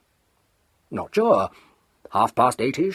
Murgatroyd was out, and Tony seemed to have waltzed off for the night, so I wandered out on my own." "Did you go to Miss Williams' house?" "Flat. Yes, but she was out. No one answered the bell, so I drifted along to some cinema or other." "No, I don't know which one it was, and I don't know what the film was called, because I went in after it had started, and it was so dull I slept through most of it." "Well, what did you do when you left the cinema?" "Went for a walk," replied Kenneth. "Where to?" "Richmond." "Why on earth did you do that?" said Giles, patient but despairing. "Well, why not?" retorted Kenneth. "It was a fine night and very warm, and I'd had a nice nap in the cinema. It seemed an obvious thing to do." "Did it?" said Giles. "But he does go for walks at night, Giles," Antonia put in anxiously. "We both do when it's too hot to go to bed." Giles sighed. "When did you get home?" "Oh, somewhere about 3 or 4, I suppose. I didn't notice the time." "And you can't think of anyone who saw you come in or out of the cinema, or on your way to Richmond, and who would be able to recognize you? Didn't you meet a policeman?" "No, I don't think so. 1 or 2 cars passed, but I don't remember meeting anyone." "In fact, not one word of this story can you prove," said Giles. "No," replied Kenneth blandly. "And not one word of it can the police disprove." Chapter 6. Giles's car drew up outside Arnold Vereker's house in Eaton Place, just as Superintendent Hannasyde ascended the stone steps. The superintendent turned, and when he saw Giles get out of the car, smiled and said, "Good morning, Mr. Carrington. You're very punctual." "It saves trouble, don't you think?" said Giles. "Have you rung?" "Not yet," replied Hannasyde, pressing the electric button. The door was opened almost immediately by a thin butler, who had a sour expression and looked as though he suffered from dyspepsia. His gaze swept the superintendent by and came to rest on Giles. He gave a slight bow and opened the door wider. "Morning, Taylor," Giles said. "Superintendent Hannasyde and I want to go through Mr. Vereker's papers." "Yes, sir?" The butler eyed Hannasyde for one disapproving minute. "The library is locked, as the superintendent left it yesterday, I understand."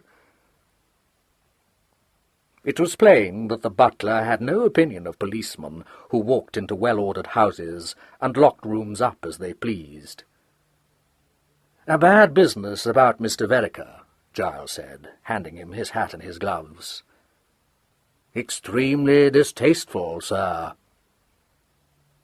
"I should like to have a word with you, please," said Hannasyde, taking a key out of his pocket and fitting it into the lock of a door on the right of the front door.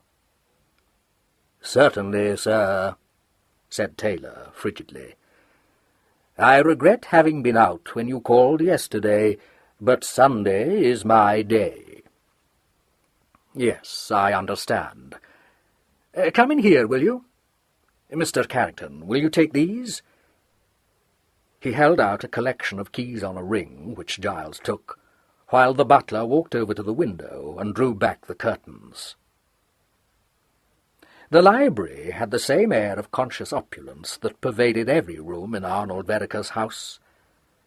It had expensive leather chairs and expensive sets of calf-bound volumes in oak bookshelves. There was a very thick pile carpet and a very richly carved desk. Everything spoke aloud the unguided taste of a high-class firm of decorators. Nothing gave any indication of the owner's personality. Hannasyde waited until Taylor had arranged the curtains to his satisfaction, and then asked, "How long have you been in Mr. Vereker's employment?" "I have been here for 3 years, sir," replied Taylor, in a voice that informed the superintendent that that was a record. "Then you are probably acquainted with Mr. Vereker's habits. Was it his custom to spend the weekends at his country cottage?" "He occasionally did so, sir."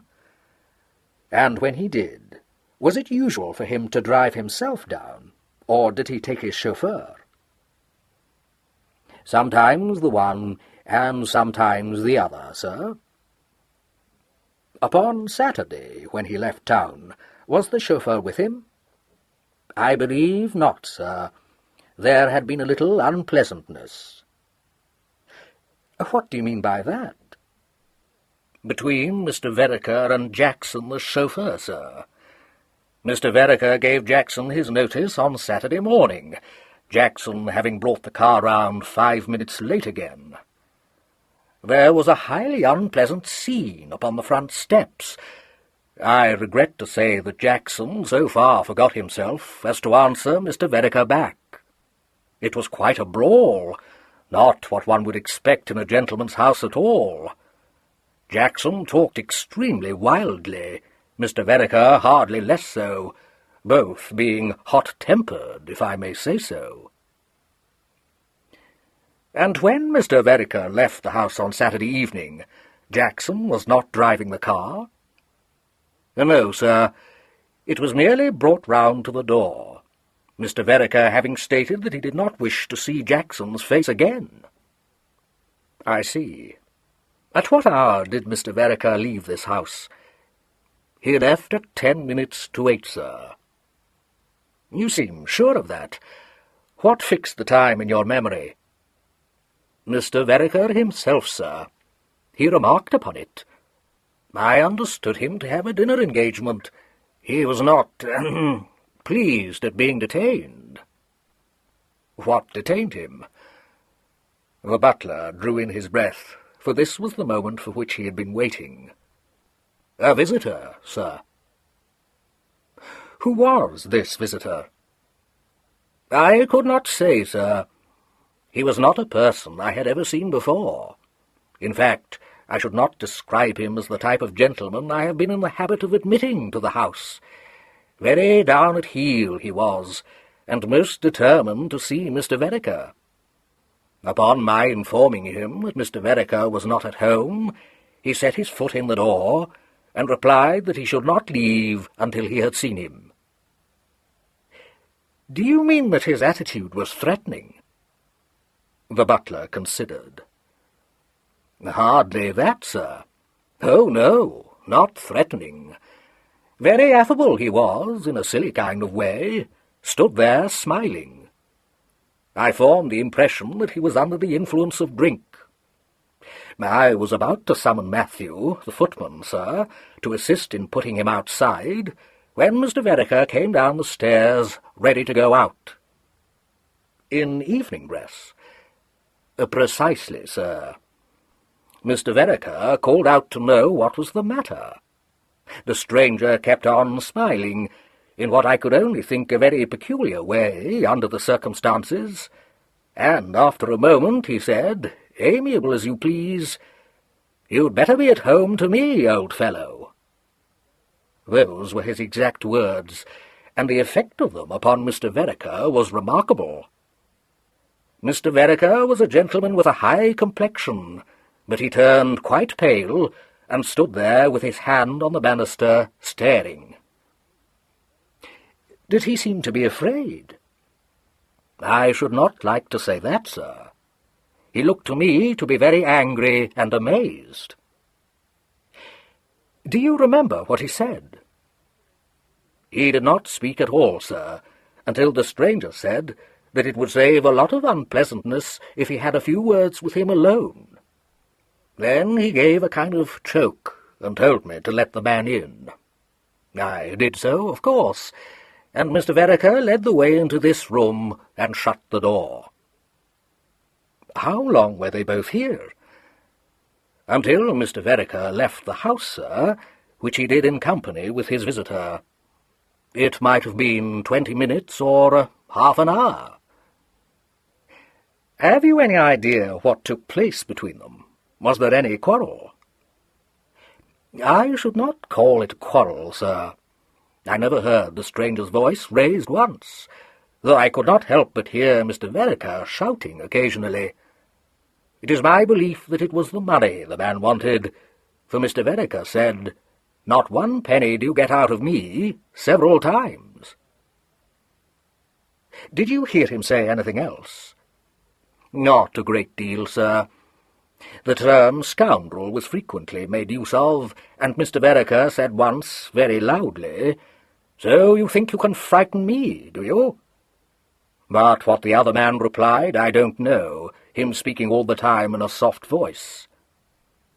After a little while Mr. Vereker seemed to calm down, and I was unable to catch what was said.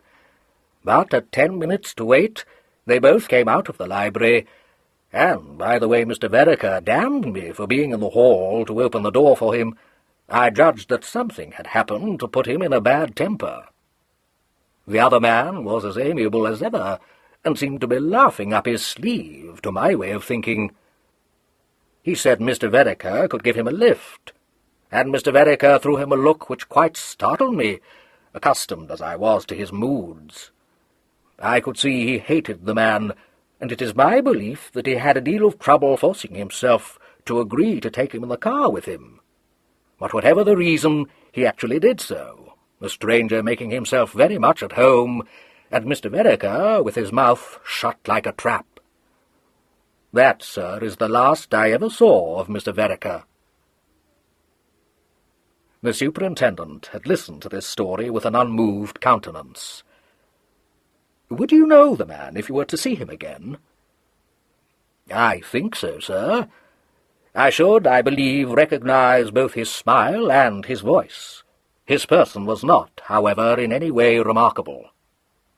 "Very well. You do not know of anyone else who may have visited Mr. Vereker on Saturday?"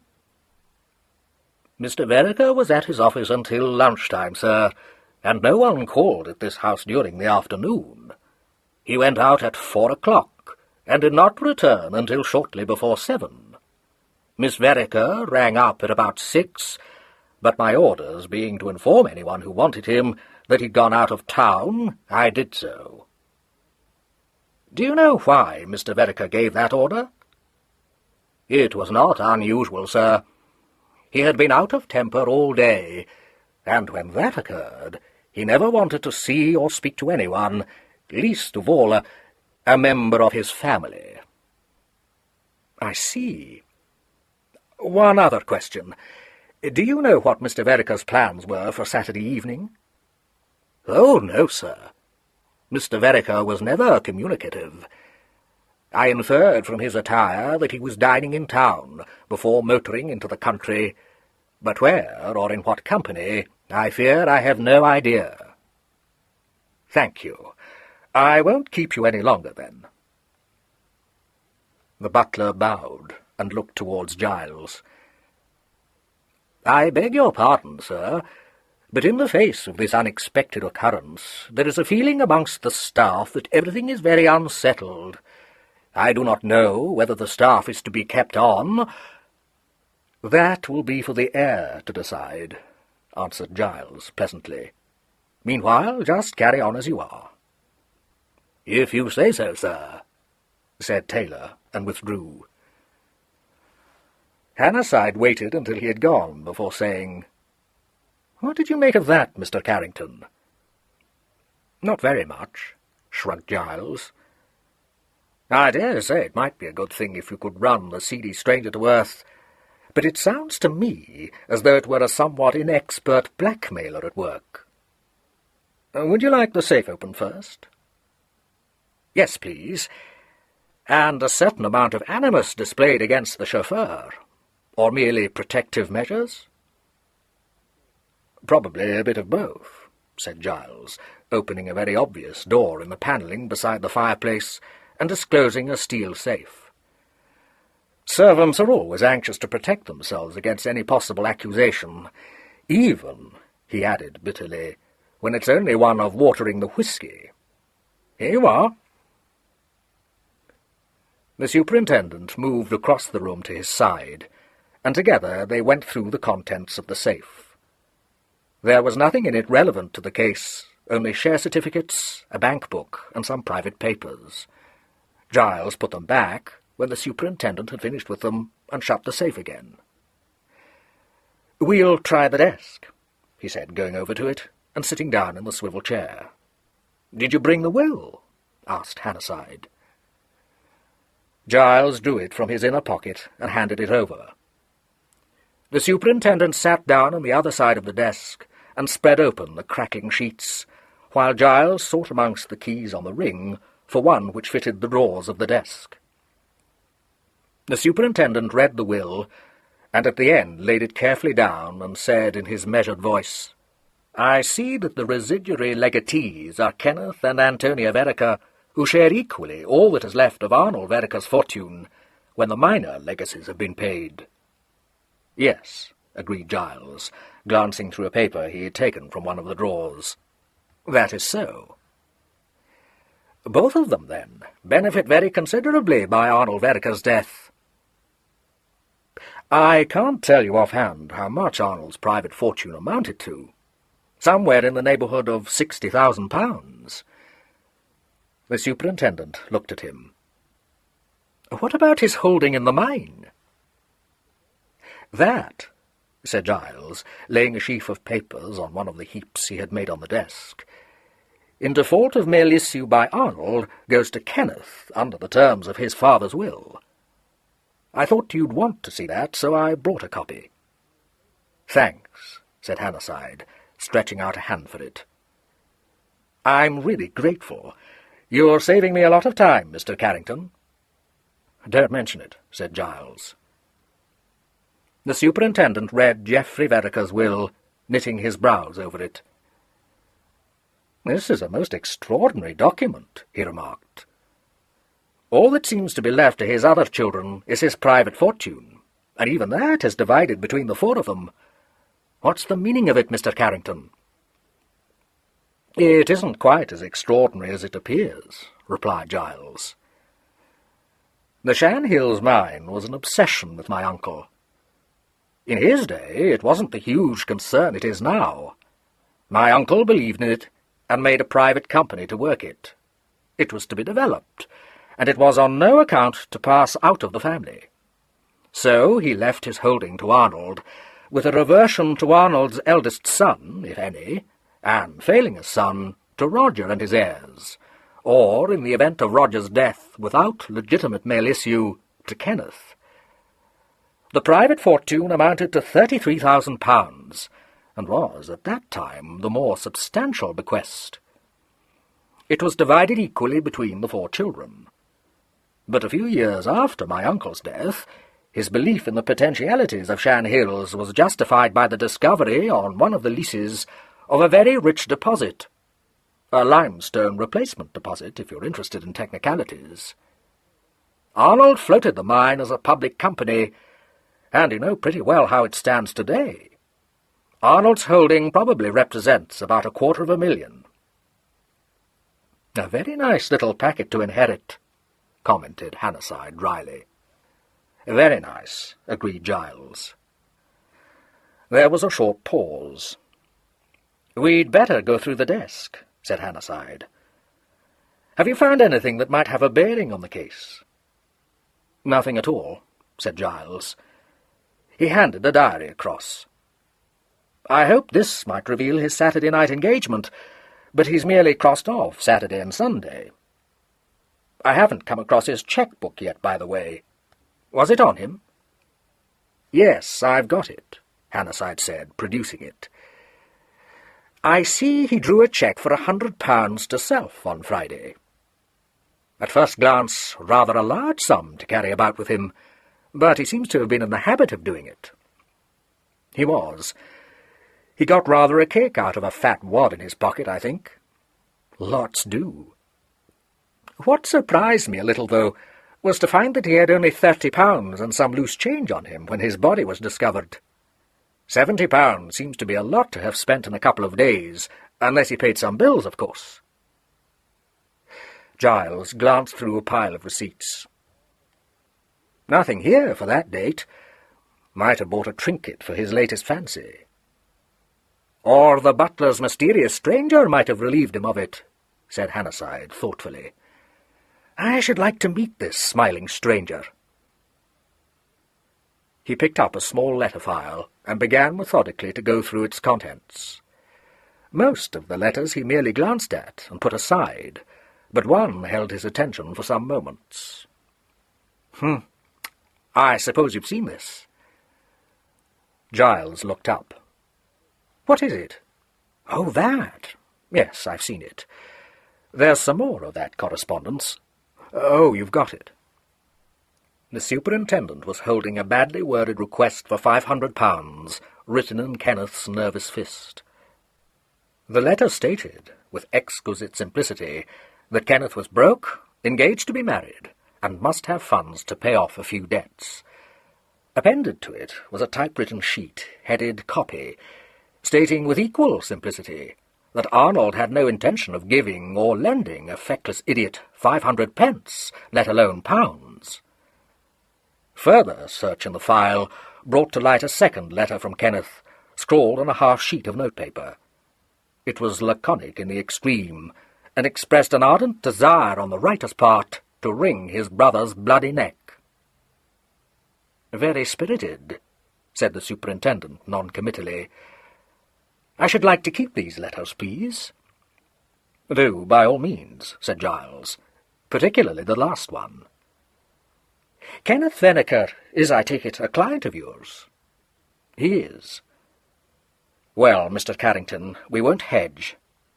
You're no fool, and you can see as clearly as I do that his movements on Saturday night will have to be accounted for.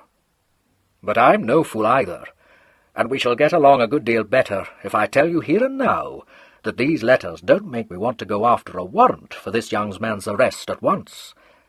A man who makes up his mind to kill someone isn't very likely to write and tell his victim that he's likely to do so." Privately, Giles placed no such confidence in his cousin's level-headedness, but he only nodded and said, "Just so." The superintendent folded the 3 letters and tucked them into his pocket-book. His eyes twinkled a little. "But if he's anything like his sister, well, that alters things," he said. "Now, let's take a look at this memorandum." He picked it up as he spoke and opened it. Giles began to replace the papers in the drawers. "Hallo," said Hannaside suddenly. "What do you make of this, Mr. Carrington?" Giles took the book and found it open at a page of figures. In the first column were pencilled various dates. Against these were set names, apparently of different firms. In the third column were certain sums of money, each with a note of interrogation beside it, and a counter-sum heavily underlined.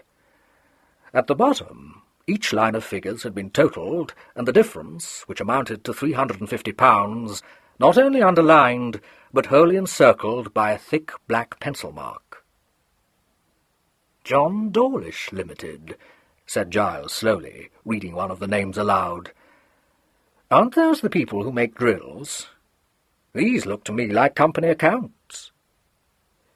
"They look to me as though someone's been monkeying with the accounts, and Arnold Venaker found it out," said Hannaside. "I think we'll step round to the Shan Hills office, if you don't mind, Mr. Carrington." "Not at all," replied Giles. "But I don't quite see why you should want me to—" He was interrupted by the butler, who at that moment opened the door and stood holding it. "I beg your pardon, sir, but Mr. Carrington would like to speak to you on the telephone," said Taylor. Giles looked up, surprised. "Mr. Carrington wants to speak to me?" "Yes, sir. Shall I switch the call through to this room, or would you prefer to speak from the hall?" "No, switch it through, will you?" Giles lifted the receiver of the desk telephone and glanced towards Hannaside. "Do you mind? It's my father, though what he wants I can't imagine. By the way, it is he who is the legal adviser to Arnold's company. Arnold transferred his private affairs to me, partly because we were more of an age, and partly because he and my father couldn't hit it off, but the business remained in— Oh, hello, sir. Morning. Yes, Giles speaking." The superintendent opened his notebook and began tactfully to read through the entries. He could hear a staccato quacking noise, which he rightly inferred to be the voice of Mr. Carrington Senior. It sounded irascible, he thought. Giles' side of the conversation was mild and soothing. He said, "Oh, so sorry, sir. Didn't I tell you I should come straight to Eaton Place? Well, never mind. What's happened? Something to do with what?" The lazy look faded. He listened intently to the quacking noise, which went on for quite some time. Then he said, "All right, sir. I'll bring him round just as soon as we've finished here." The voice quacked again, and the superintendent was almost certain that he heard the words flat-footed policeman. However, Giles merely said, "In about 20 minutes, then. Goodbye," and laid down the receiver.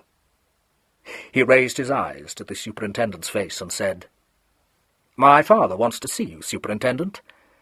He tells me he found a letter from Arnold Vereker waiting for him at the office this morning, which he thinks you ought to see." Chapter 7. The offices of Carrington, Radcliffe and Carrington were on the first floor of a house at the bottom of Adams Street, facing down the length of Adelphi Terrace. The head of the firm occupied a large, untidy room overlooking the river through a gap in the adjacent buildings. When Giles ushered Hannaside into this apartment on Monday morning, the head of the firm was seated at an enormous desk, completely covered with papers, muttering fiercely at the shortcomings of his fountain pen. The head of the firm was a well-preserved 60, with grizzled and scanty hair, a ruddy complexion, and the same humorous gleam which lurked in his son's grey eyes. In other respects, father and son were not much alike. Giles was tall and lean, and never seemed to be in a hurry. Charles Carrington was short, and of a comfortable habit of body, and lived in a perpetual state of bustle. It was a source of surprise to those not intimately acquainted with him that he should be a lawyer. Those who knew him best were not dismayed by his odd mannerisms, or his inability to find anything. They knew that although he might convey the impression of being a fussy and rather incompetent old gentleman, he had still, at 60, a remarkably acute intellect. He looked up when the door opened, and as soon as he saw his son, held up an ink-stained hand and barked, "You see? What did I tell you? They always leak. What on earth should put it into your mother's head to give me one of those infernal things, which he knows perfectly well I never could stand them and never shall? Look at this! Take the confounded thing away! Throw it out of the window! Give it to the office boy! And you needn't tell your mother I'm not using it." "All right, I won't," said Giles, removing the pen. "This is Superintendent Hannaside from Scotland Yard." "Oh, is it?" said Mr. Carrington, wiping his fingers with a piece of pink blotting paper. "Good morning. Investigating my nephew's murder, aren't you? Well, I wish you joy of it, ill-conditioned young cub. Well, don't stand. Take a chair. Giles, push those deeds onto the floor and let the superintendent sit down." He began to hunt amongst the dusty heap of documents on his desk, remarking that in this office you had only to lay a thing down for a minute for it to disappear completely. The superintendent, surveying the general disorder with an awed gaze, made a sympathetic murmur, and wondered whether there was the least hope of discovering Arnold Vereker's letter in the welter on the desk. But Mr. Carrington, having thrown one bundle of papers at his son, with the Delphic utterances, "Section 35 of the Act, they'd better settle it out of court," and dropped 2 used envelopes vaguely in the direction of the waste-paper basket, pounced upon a sheet of closely written notepaper and scowled at it, rubbing the tip of his nose with his forefinger. "This is it," he announced. "You'd better have it, Superintendent. May mean nothing, may mean a lot. Here, Giles, you take a look at it. What did the fellow think I could tell him that he didn't know already? Arnold all over, wasting my time with his rubbishy questions. But I don't like to hear this about Tony. What's the wretched child about to get herself entangled with this young waster? Read it." By this time Giles was doing so. When he came to the end, he held it out to Hannaside, saying, "I think this comes rather pat, don't you?" The letter was on office paper, but written by hand, and by a man in a raging temper. "Dear Uncle," it began, and continued abruptly, "what is the legal position of this firm in the case of systematic tampering with the accounts on the part of an employee? I've caught this damned whippersnapper Mesurier out, and I want to prosecute, but wish to know how I stand before taking definite action. I have had him up, and he has the insolence to expect me to condone it, because, if you please, he is paying back what he calls the loan in his own good time. Does this prejudice my case or not? Major portion of the sum stolen is still owing. Surely I have a case. Don't reply with any sentimental drivel. The skunk has got himself engaged to that damned little fool Antonia, and I want him exposed. Kindly give this matter your immediate attention, and advise." The superintendent read this through with his usual deliberation. "Yes, it does come pat," he said. "You're quite right. A bit hard on this chap Missouri, wasn't he?" Mr. Carrington, who was once more hunting through the litter on his desk, temporarily abandoned this new search, and swung his chair round so that he faced Hannah-side. "Hard? Infernally vindictive, sir. That's what my young nephew Arnold is. Was." He paused, and added with a growl, "De mortuis nil nisi bonum," as a sort of general absolution. "But I never in my life met such a fellow with a worse temper, or worse manners, or a worse heart, or a more obstinate, pig-headed—" "He wasn't as bad as all that," objected Giles. "Don't interrupt," said Mr. Carrington sternly. He transferred his attention to Hannah-side. "You can keep that letter. You look a sensible man, as far as I can judge. I've no desire to get this Missouri fellow into trouble, but I've still less desire to see you yardmen barking up what I trust is the wrong tree. I'm not acting for that benighted young nephew of mine, though why I call him my nephew I don't know. He isn't, and thank God for it, but from what I know of him— Yes, what is it?" A clerk had tapped at the door and entered. He said in a low voice, "For Mr. Giles, sir." "Well?" said Giles, turning his head. "Anything urgent?" "Mr. Kenneth Vereker has called, sir, and would be glad if you could spare him a few minutes. He says it's very urgent."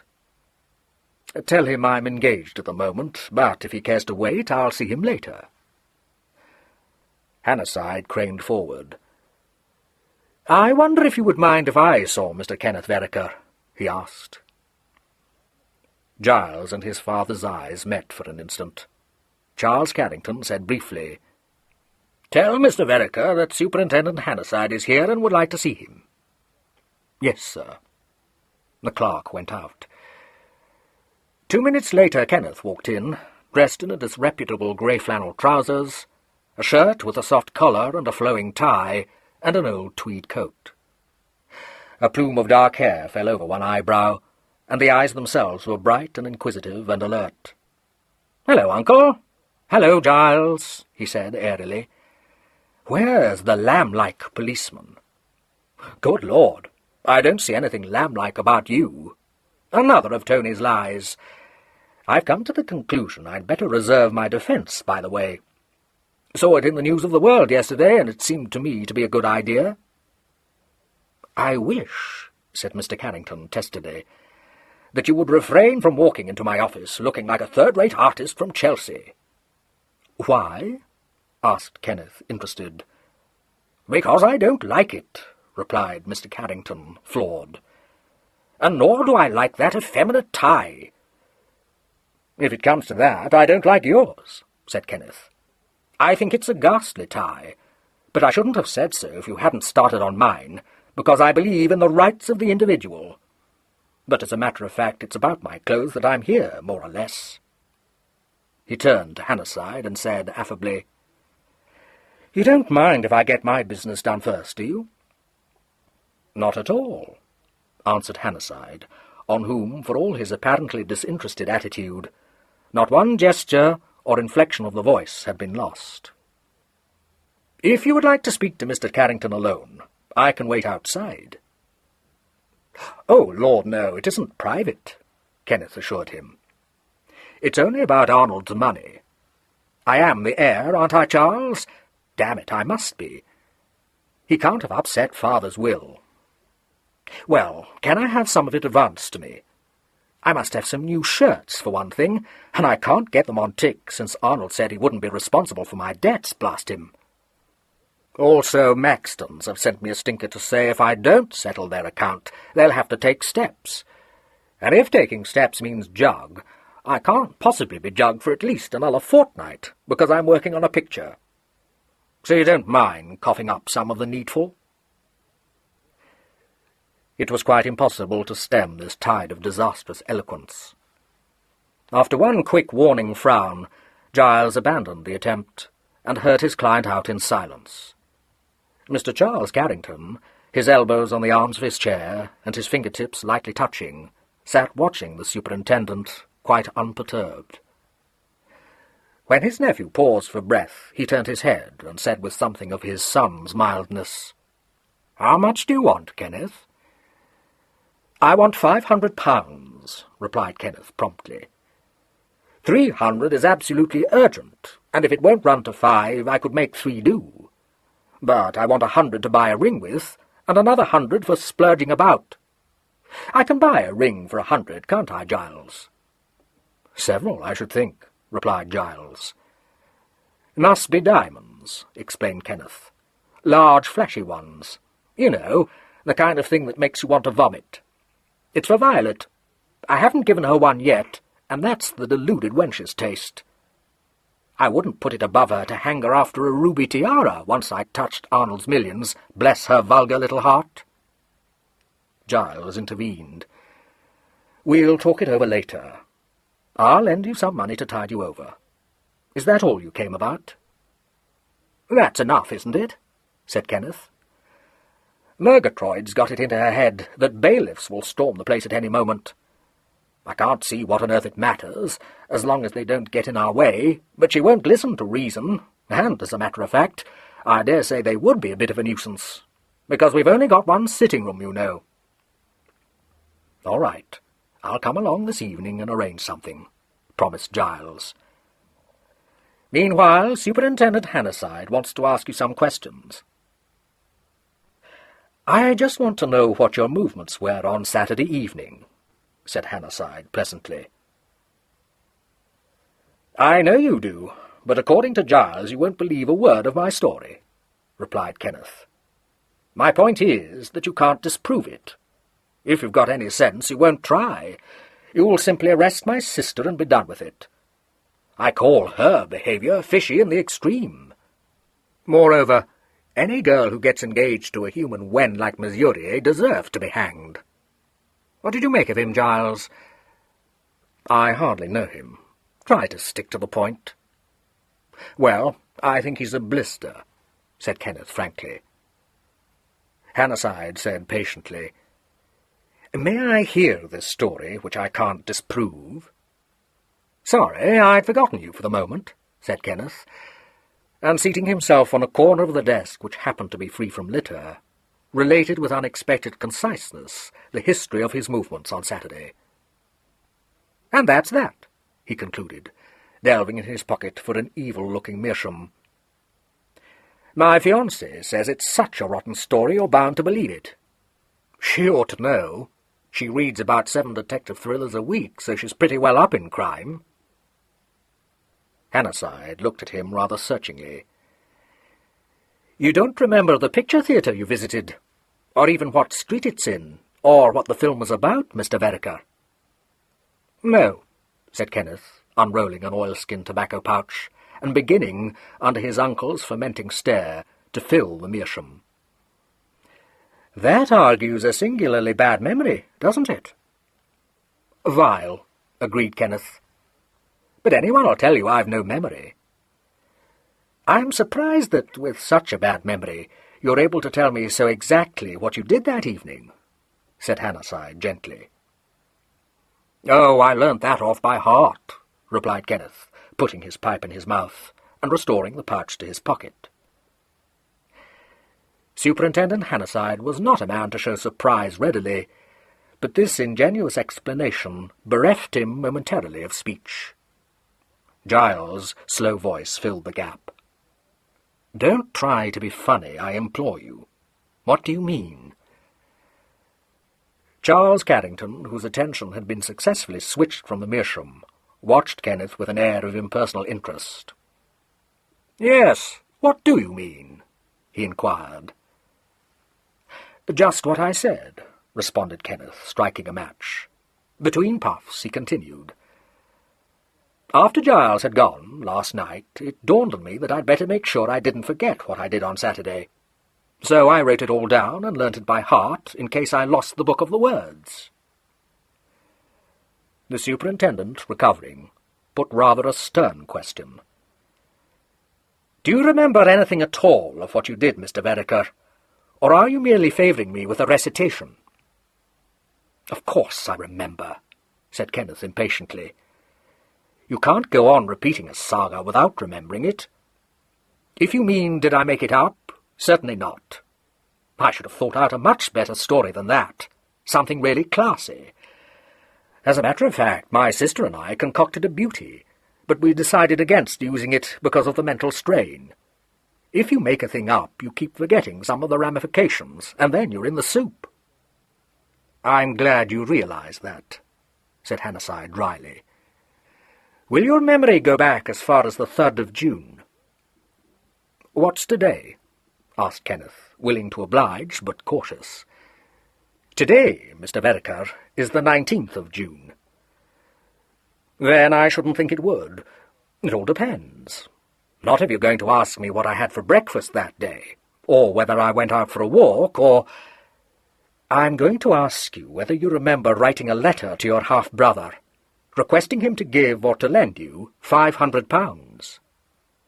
"Did I write that on the 3rd? "You remember writing the letter, even though you may not remember the date?" "You bet I do," said Kenneth. "I've been kicking myself for having done it ever since I heard about the murder. Didn't I tell you the swine would keep my letter, Giles?" "Do you also remember a second letter which you wrote your half-brother, presumably upon receipt of his refusal to send you any money?" Kenneth frowned. "No, I'm afraid I don't. Did I write a second time?" The superintendent opened his pocket-book and took out a single sheet of notepaper. "Isn't that it, Mr. Vereker?" Kenneth leaned forward to read it and burst out laughing. "Oh, Lord, yes. Sorry, I'd forgotten that for the moment.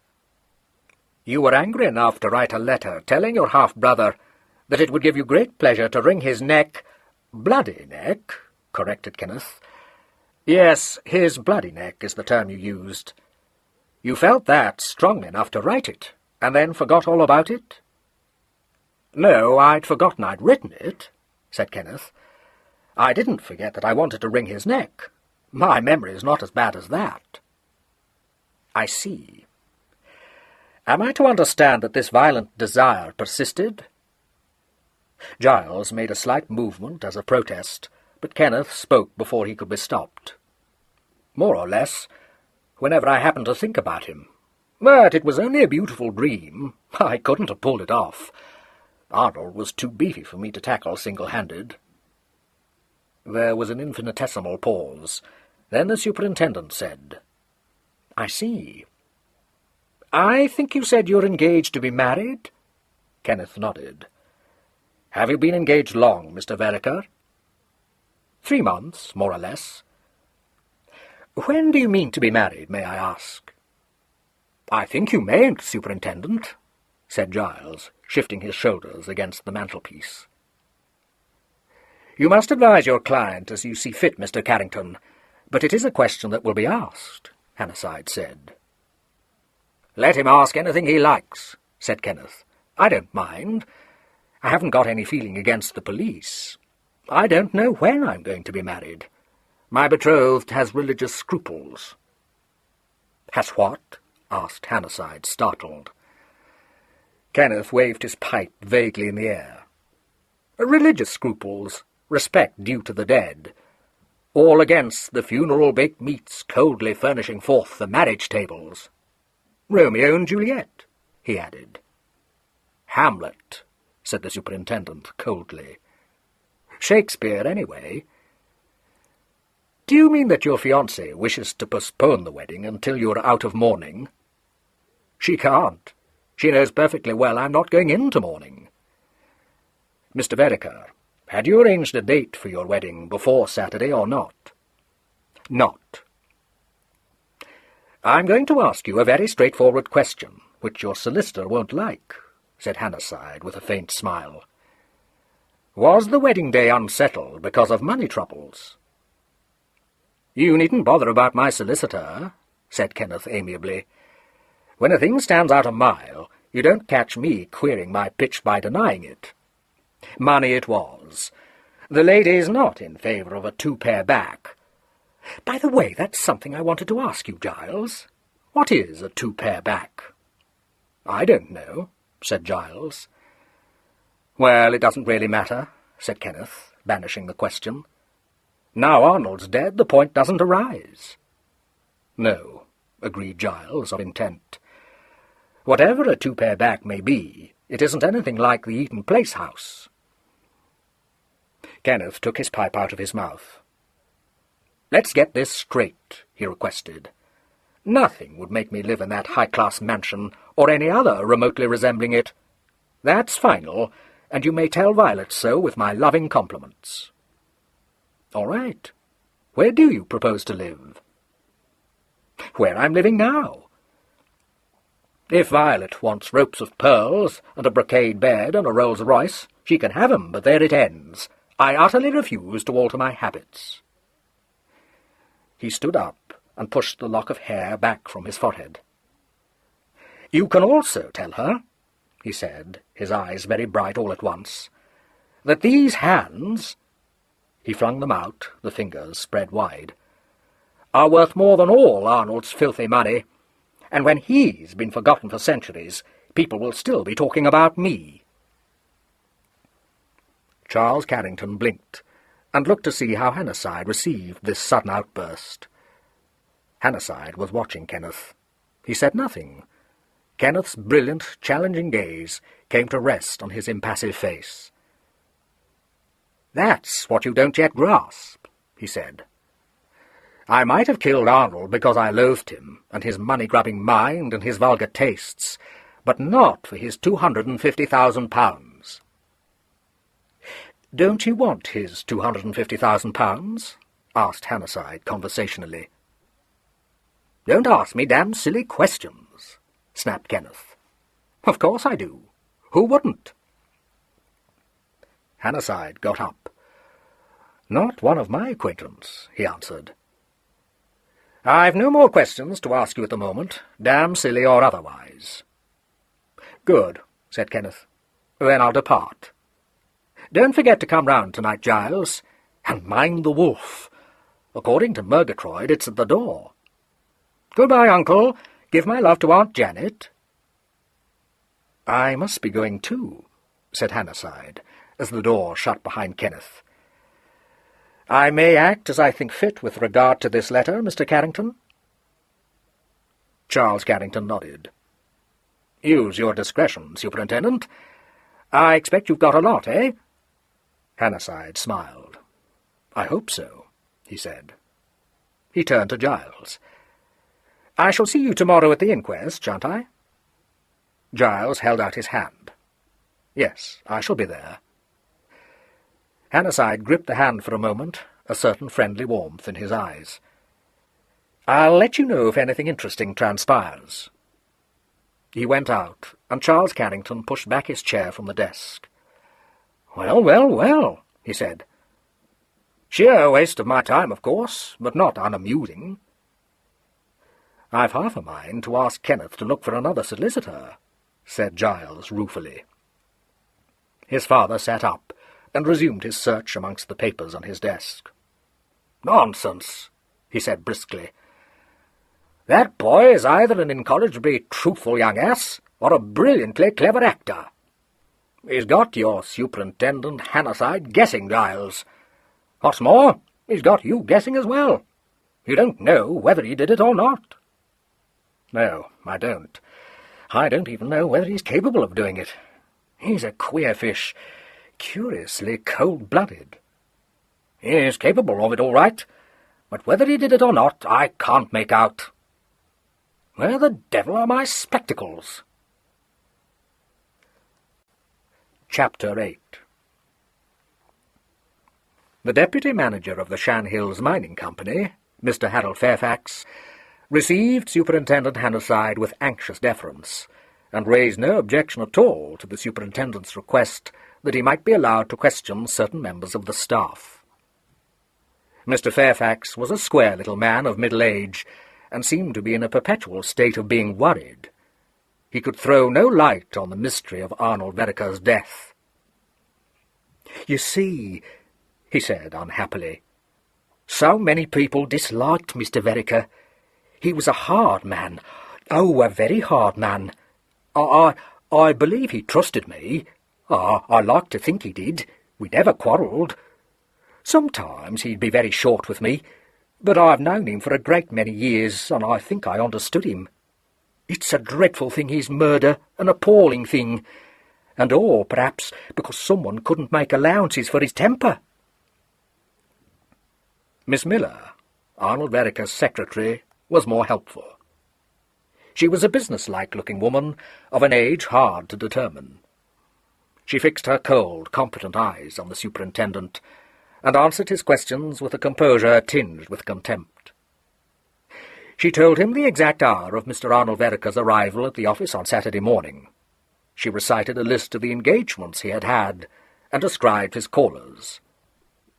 "At 5:20 past 10, she said briskly, "Mr. Vereker sent for Mr. Mesurier, who remained in his room for 27 minutes.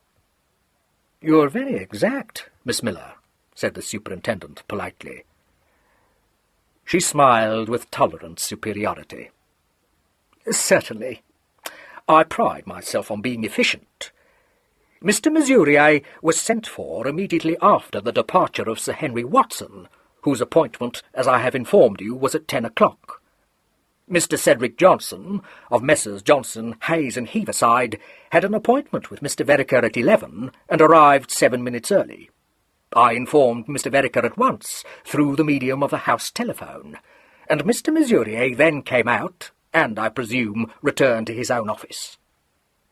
"Thank you," said the superintendent. "Can you tell me if there was any unpleasantness during any of Mr. Vereker's appointments that morning?" "Yes. Mr. Vereker's interview with Mr. Mesurier was, I imagine, extremely unpleasant." "Why do you imagine that, Miss Miller?" She raised her brows. "The room, which is my office, communicates with the late Mr. Vereker's. I could hardly fail to be aware of a quarrel taking place behind the intervening door." "Do you know what the quarrel was about?"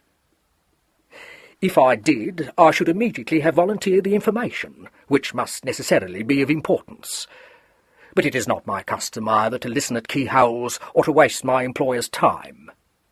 During Mr. Vereker's interview with Mr. Mesurier, and his subsequent one with Mr. Cedric Johnson, I occupied myself with Mr. Vereker's correspondence, using the dictaphone and a typewriter. What was said, therefore, I did not hear or wish to hear. From time to time, both voices were raised to what I can only describe as shouting pitch. More than that I am not prepared to say." He put one or two other questions to her, and then got rid of her and asked to see Mr. Rudolph Mesurier. Mesurier came in 5 minutes later. He looked rather white, but greeted Hannasyde easily and cheerfully. "Superintendent Hannasyde, isn't it? Good morning. You're investigating the cause of Arnold Vereker's death, I understand. Rather an awful thing, isn't it? I mean, stabbed like that in the back. Anything I can tell you that might help you, I shall be only too glad to. Only I'm afraid I can't tell you much." He laughed apologetically, and sat down on one side of the bare mahogany table, carefully hitching up his beautifully creased trousers.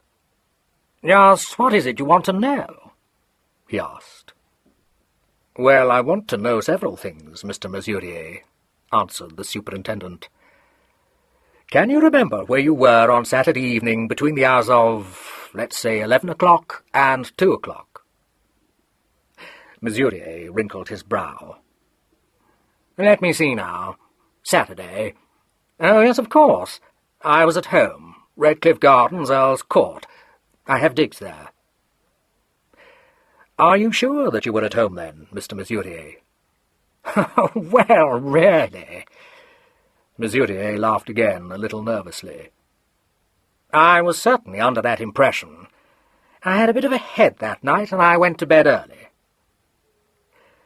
Hannasyde looked at him for a few moments. Mesurier stared back into his eyes and moistened his lips. "Where do you garage your car?" asked Hannasyde. "What an odd question. Just round the corner. I have a lock-up garage, you know, and a mews." "Are you always careful to keep that garage locked, Mr. Mesurier?" Mesurier replied a shade too quickly. "Oh, I'm afraid I'm rather casual sometimes. Of course, I do usually see that it's locked, but occasionally, when I've been in a hurry, you know how it is." "Did you use your car at all on Saturday?" "No, I don't think I— Oh, yes, I did, though." "At what time?" "Well, I really don't remember. In the afternoon." "And when did you return it to the garage?" Mesurier uncrossed his legs, then crossed them again. "Must have been sometime during the early part of the evening. I'm afraid I'm a bit hazy about times. And, of course, not knowing that it would be important, the time I garaged the car, I mean." "Are you sure, Mr. Mesurier, that when you say the early part of the evening, you don't mean the early part of the morning?" I don't understand you. I've already told you I went to bed early. I don't quite follow what you're driving at. I mean, if you think I had anything to do with Arnold Vereker's death, it's too utterly absurd." "The proprietor of the 4 lock-up garages in the mews," said Hannasyde, consulting his notes, "states that you took your car out at approximately 5 o'clock. "I dare say he's quite right. I certainly shan't dispute it. I told you it was during the afternoon. What I don't understand is why you should be so interested in my movements. Frightfully thorough of you and all that, but I must say I find it rather amusing that you should actually take the trouble to question them at the garage." "The proprietor further states," continued Hannasyde unemotionally, "that at 1:45 a.m. on Sunday he was awakened by the sound of one of the garages being opened. Apparently the garage you rent is immediately beneath his bedroom. He declares that he recognized the engine note of the car being driven into the garage." "Of course, that's perfectly preposterous," Mesurier said. "In any case, it wasn't my car. Unless, of course, someone else had her out. If I forget to lock the garage, they might easily have done so, you know." "Who?" asked Hannasyde. "Who?" Mesurier looked quickly across at him and away again. "I'm sure I don't know. Anybody." "Whoever took your car out on Saturday evening must have had a key to the garage, Mr. Mesurier. The proprietor states that when you had left the mews in the car, shortly after 5, he himself shut the doors. When he went to bed at 10:30, they were still locked." "I dare say he was mistaken. Not that I'm saying anyone did take my car out. Much more likely that the car he heard at 1:45 was someone else's. I mean, he was probably half asleep, and anyway, he could not recognize the engine note so positively as all that." "You will agree, then, that it's highly improbable that anyone should have taken your car out of the garage on Saturday night?" "Well, it certainly looks like it, certainly. But I don't know that no one did. I mean, look here, I don't in the least see why you should bother so much about my car when I've told you—" "I'm bothering about it, Mr. Mesurier, because your car was seen by a constable on patrol duty at a point known as Dimbury Corner, 10 miles from Hanborough on the London road, at 26 minutes to 1 on Sunday morning," said Hannasyde. Again Mesurier moistened his lips, but for a moment or two he did not speak. The ticking of a solid-looking clock on the mantelpiece became suddenly audible. Mesurier glanced at it, as though the measured sound got on his nerves, and said, "He must have been mistaken, that's all I can say." "Is the number of your car AMG 240? asked Hannasyde. Yes, it is." "Then I don't think he was mistaken," said Hannasyde. "He must have been. He misread the number. Probably ANG or AHG. In any case, I wasn't on the Hanborough Road at that hour." He put up a hand to his head and smoothed his sleek black hair. "If that's all the case you've got against me, I mean this constable's memory against my word, I don't think much of it. Not that I wish to be offensive, you know. You detectives have to try everything, of course, but—" "Quite so, Mr. Mesurier." The superintendent's even voice effectually silenced Mesurier. "You are only being asked to account for your movements on Saturday night. If you were in your lodgings all the evening, you can no doubt produce a witness to corroborate the truth of that statement." "No, I don't think I can," Mesurier said with an uneasy smile. "My landlady and her husband always go out on Saturday evening, so they wouldn't know whether I was in or out." He became aware of a piece of cotton on his sleeve and picked it off, and began to fidget with it. "That is unfortunate," said Hannasyde, and once more consulted his notes. He said abruptly, "You had an interview with Arnold Vereker at 10:30 on Saturday morning. Is that correct?" "Well, I wouldn't swear to the exact time, but I did see him on Saturday." "Was the interview an unpleasant one, Mr. Mesurier?" "Unpleasant? I don't quite—" "Did a quarrel take place between you and Mr. Vereker on that occasion?" "Oh, Lord, no!" Mesurier cried. "Vereker was a bit peeved that morning, but we did not quarrel. I mean, why should we?"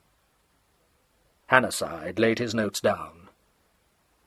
"I think," he said, "that we shall get along faster if I tell you at once, Mr. Mesurier, that I am in possession of a certain letter concerning you, which Mr. Vereker wrote to the firm's solicitor on Saturday. You may read it if you choose." Mesurier held out his hands for the letter, and said, This isn't Vereker's writing." "No, it's mine," said Hannasyde. "That is a copy of the original." Mesurier, a tinge of colour in his cheeks, read the letter and put it down on the table. I don't know what you expect me to say. It's an absolute misstatement." "Mr. Mesurier, please understand me. The particular point raised in that letter does not concern me. I am not investigating the accounts of this company, but the murder of its chairman. The information contained in the letter tells me that your interview with Mr. Arnold Vereker on Saturday morning cannot have been a pleasant one. In addition, I have already ascertained that both your voices were heard raised in anger. Now, that bloody cat Rose Miller!" exclaimed Mesurier, flushing. "Of course, if you're going to believe what she says, she always had her knife into me. It's a complete lie to say that we quarrelled. Vereker went for me, and I shan't attempt to deny that he was in a bad temper. In fact, he actually accused me of embezzling. Utterly ridiculous, I need hardly say. As a matter of fact, I got into a bit of a mess. I lost a packet racing, if you want to know how, and I borrowed a little from the firm just to tide me over. Of course, I know I oughtn't to have done it, but when you're hard-pressed you do silly things. But to say I stole the money is positively laughable. I mean, if I'd wanted to do that, I shouldn't be paying it back, which even Vereker admits I'm doing. He simply had a down on me." "Because he discovered that you'd become engaged to his half-sister?" "That had nothing to do with him at all," Mesurier said quickly. "He didn't care a brass farthing about Tony." "He seemed to think that it had a great deal to do with him," said Hannasyde, a dry note in his voice. He threatened you with exposure, didn't he?" "Oh, he threatened me with all sorts of things," said Mesurier. "I can't say that I took him very seriously, though. I knew perfectly well you wouldn't prosecute when he'd had time to think it over. I mean, it would be too silly on the face of it." "Would it?" said Hannasyde. "You will admit, I imagine, that if he had prosecuted you for, borrowing the firm's money, your career would have been ruined." "I don't know so much about that," Mesurier said uneasily. "Of course, it would have been damned unpleasant, but—" "I'm speaking entirely in your interests, Mr. Mesurier, when I say that the best thing you can do is to tell me the truth about your movements on Saturday night. Think it over." "I don't need to. You can't prove it was my car that the bobby thought he saw, and even if it was, it certainly wasn't me driving it." He got up. "That's absolutely all I have to say." "Then I won't keep you any longer," said Hannasyde. "But I still advise you to think it over." By the time the superintendent left the Shan Hills Mining Company's premises, it was past 4 o'clock. Awaiting him in the main hall of the building was his subordinate, one Sergeant Hemingway, a cheerful person with a bright eye and a persuasive manner. They went out together to the nearest tea shop, and over 2 cups of strong tea compared notes. "The trouble is," remarked the sergeant at length, "there's too many people with good motives. I never liked that kind of case, Super. Do you remember the Uttershaw murder? Took 10 years off my life, that did." He prodded one of the buns which the waitress had set before them, and shook his head. "Not at my age," he said.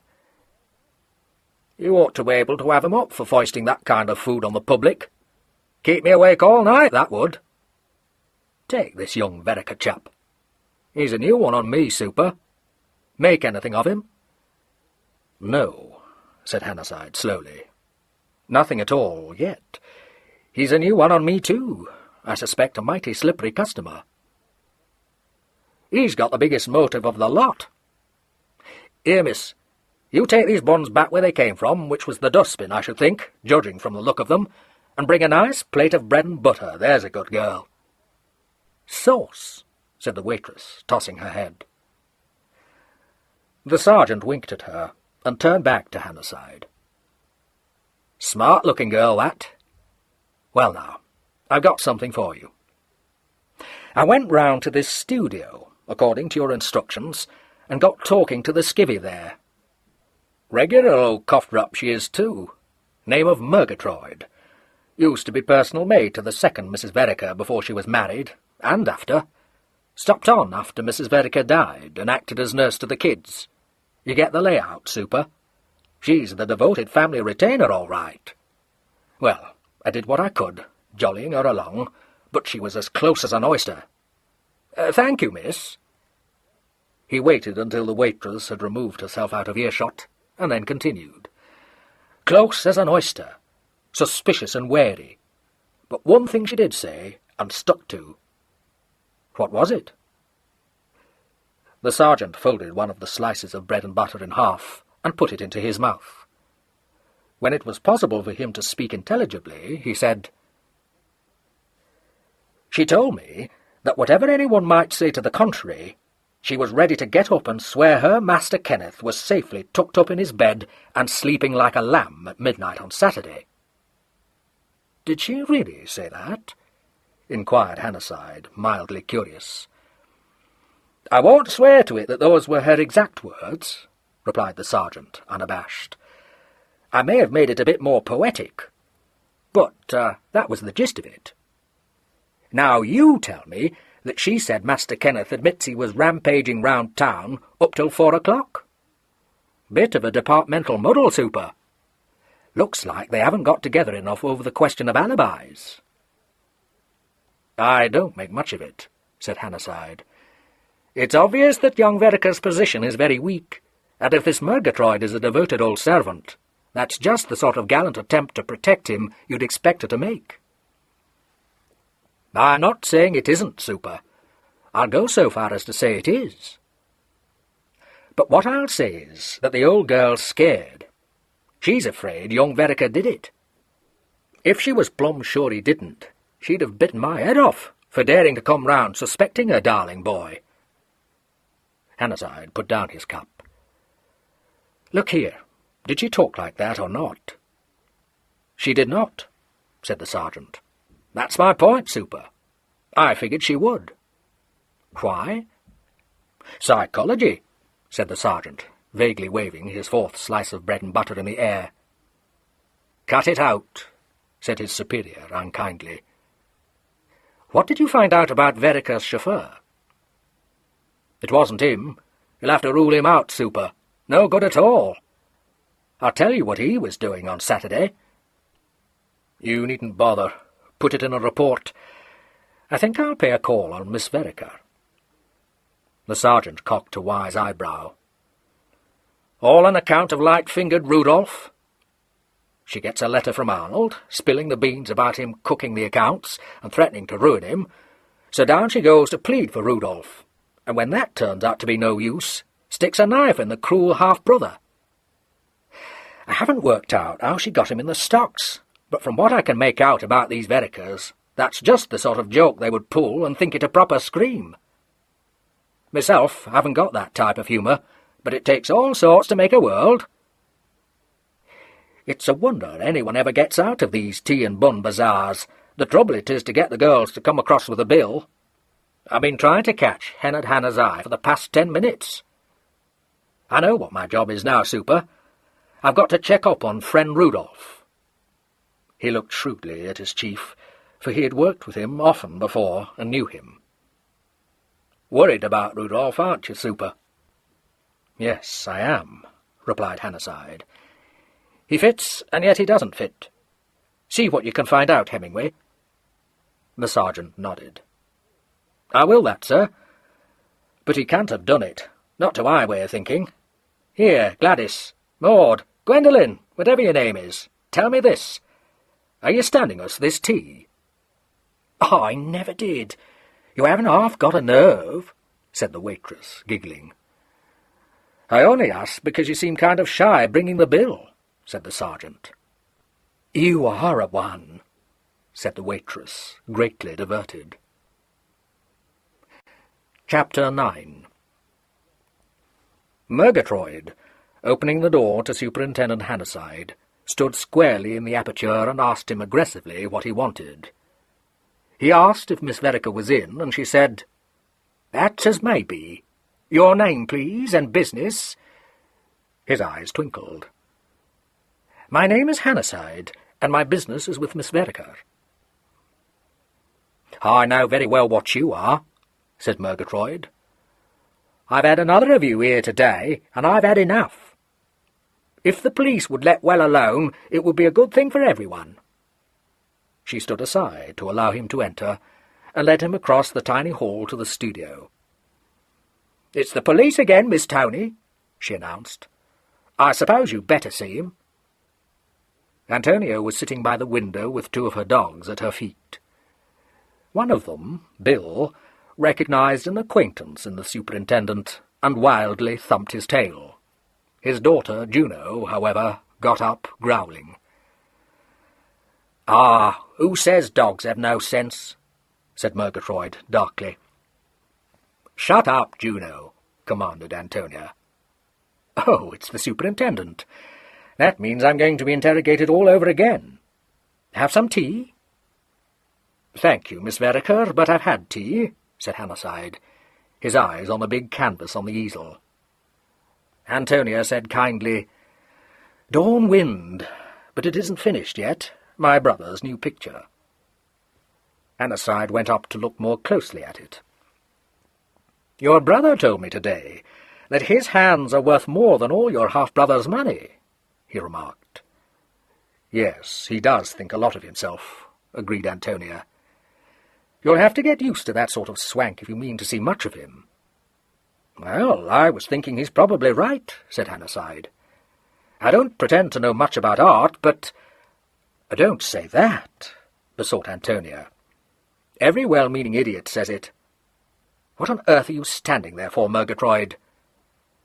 "You may be glad of me staying," said Murgatroyd grimly. "Well, I shan't. Not after the way you shoved your finger into Kenneth's pie with all that rot about him being in bed at midnight." "What I've said I'll stand by," replied Murgatroyd. "What's the use of standing by it when nobody believes you?" said Antonia reasonably. "Anyway, don't stand there, because it puts me off." "Well, you know where I am if you want me," Murgatroyd replied, and withdrew. "Sit down," invited Antonia. "What do you want to know?"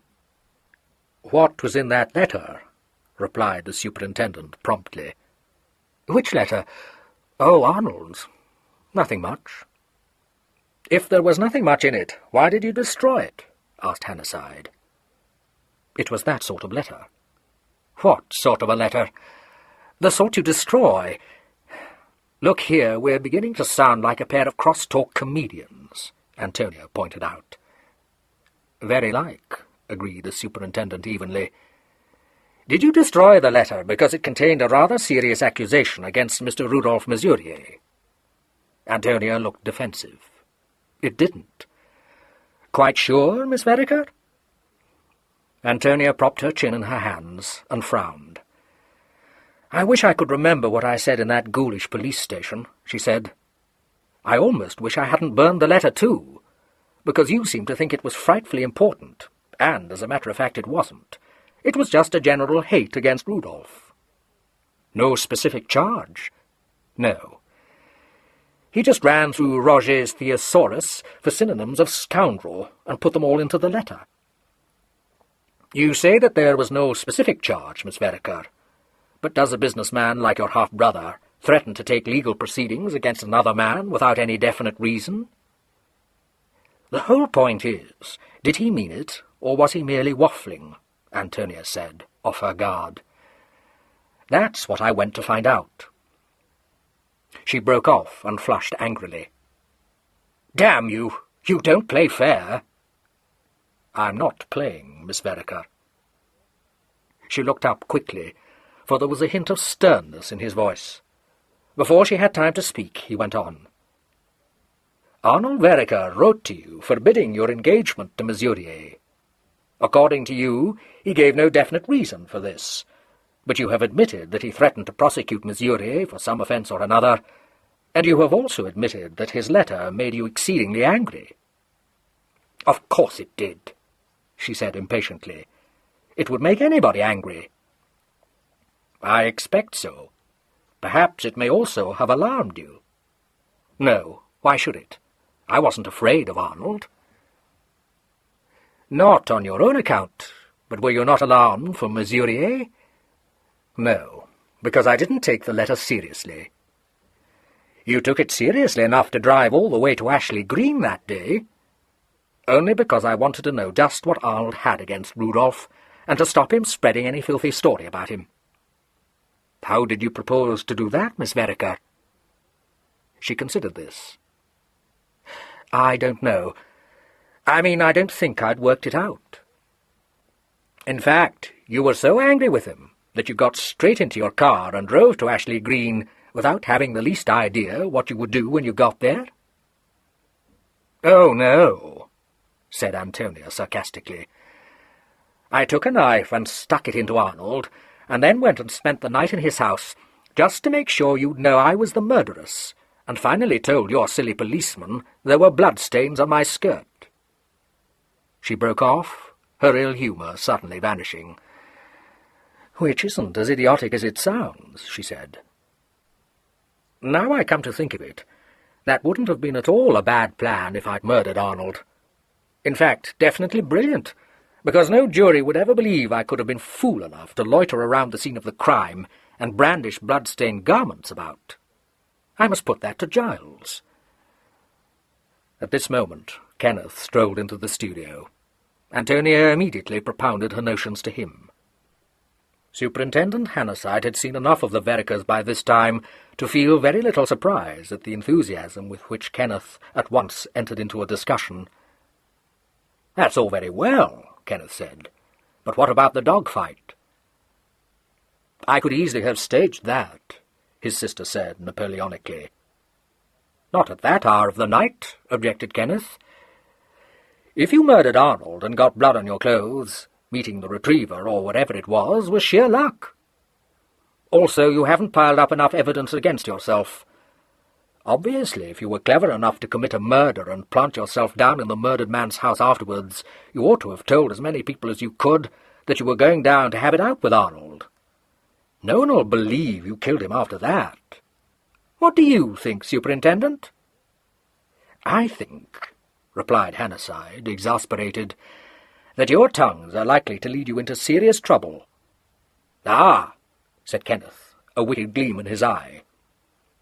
"That means you don't know what to make of us." "Quite possibly," said Hannasyde, unsmiling, and took his leave. But he admitted later to his subordinate that the young devil had gauged the situation correctly. Meanwhile, Antonia had summoned her fiancé to come to see her as soon as he left the office. When he arrived, which was shortly after 6 o'clock, he found brother and sister arguing over the correct amount of absinthe to be put in the cocktail shaker. Neither paid much attention to him until a decision had been reached, but when Kenneth had finally won his point on the score of being several years Antonia's senior, and the mixture had been well shaken and poured into the glasses, Antonia nodded to her betrothed and said, "I'm glad you were able to come. I've had the superintendent man here, and I think we ought to talk things over." Rudolph shot her one quick glance and said, "How very serious you look, darling. You mustn't let all this get on your nerves, you know. What has the worthy superintendent got in his bonnet now?" "This is a bloody cocktail," said Kenneth dispassionately. "You can't have mixed it as I told you. If you think the human sleuth is interested in you, you're wrong. He's hot on my trail, and I won't have him diverted. Oh, here's Leslie. Leslie, my sweet, come on up." He leaned out of the window and addressed Miss Rivers at the top of his voice. "The jeers are practically on my wrists, darling, so come up for a last cocktail. No, on second thoughts, don't. Tony mixed it. I'll stand you a drink at the Clarence Arms." He drew in his head, set his glass down on the table, and vanished precipitately from the studio. Antonia, her attention once more distracted from her fiancé, hung out of the window and conferred with Miss Rivers, until Kenneth presently emerged into the mews and swept the visitor off in the direction of the Clarence Arms. She then turned back to Rudolph and demanded to know what they'd been talking about. "Oh, I think you were worried about the superintendent, weren't you?" Mesurier said. "It's all frightfully upsetting for you, dearest." "No, it isn't," said Antonia bluntly. "But what I want to know is, what have you been up to, Rudolph?" He changed colour, but replied with an amused laugh. "Up to, Tony? How do you mean?" "Well," said Antonia, finishing her cocktail, "the impression I've got is that you've been forging Arnold's name or something." "Tony!" he cried indignantly. "If that's the opinion you have of me—" "Do shut up," begged Antonia. "This is serious. It's why I went down to see Arnold on Saturday night. He said he was going to prosecute you." "Swine!" "I know, but what was it all about?" Mesurier took a turn round the studio, his hands thrust into his pockets. "I'm in a damned awkward position," he said suddenly. "God knows I didn't want you to be dragged into it, but if I don't tell you, someone else will. Think of me what you like, but—" "Sorry to interrupt, but just open that cupboard and see if there's a bottle of salted almonds, will you?" asked Antonia. "I've suddenly remembered buying some and putting them either there or—" "They aren't here," said Rudolph in an offended voice. "Of course, if salted almonds are more important to you than my—" "No, but I distinctly remember getting some," said Antonia. "And if we've got some, it seems a pity— However, it doesn't really matter. Go on about the forgery." "There is no forgery. though God knows I've been through such a hell of anxiety about money that it's a wonder I'm not a forger." "Bad luck," said Antonia, with polite but damping sympathy. Miss Whodunit said in a more natural voice, "They've found out something. Not that it can harm me. What I mean is, it doesn't prove I murdered Arnold, though it naturally makes the police suspicious. You see, Tony, I've been in the devil of a jam. Had to raise some cash somehow or other, and raise it quick, so I sort of borrowed a spot from the firm. Arnold's firm, you know. Of course, I need hardly tell you it was nothing but a loan to tide me over, and, as a matter of fact, I've been steadily paying it back. You do understand, don't you, darling?" "Yes, absolutely," replied Antonia. "You cooked the accounts, and Arnold found out. I've often wondered how that's done, by the way. How do you do it, Rudolph?" He flushed. "Please, this isn't very pleasant for me, Tony. I ought not to have done it, but I thought I could pay it all back before the next audit. I never dreamed Arnold had his eye on me. Then he sprang it on me, actually on Saturday morning. He was filthily offensive. You know what he could be like. We had a bit of a row, and he threatened to take the whole thing into court, largely, I'm afraid, because you told him of our engagement, darling. Not that I'm blaming you, but it was rather unfortunate, all things considered. And the devil of it is that we were heard, quarrelling by that foul Miller girl, and of course she pitched in a highly exaggerated story to the superintendent.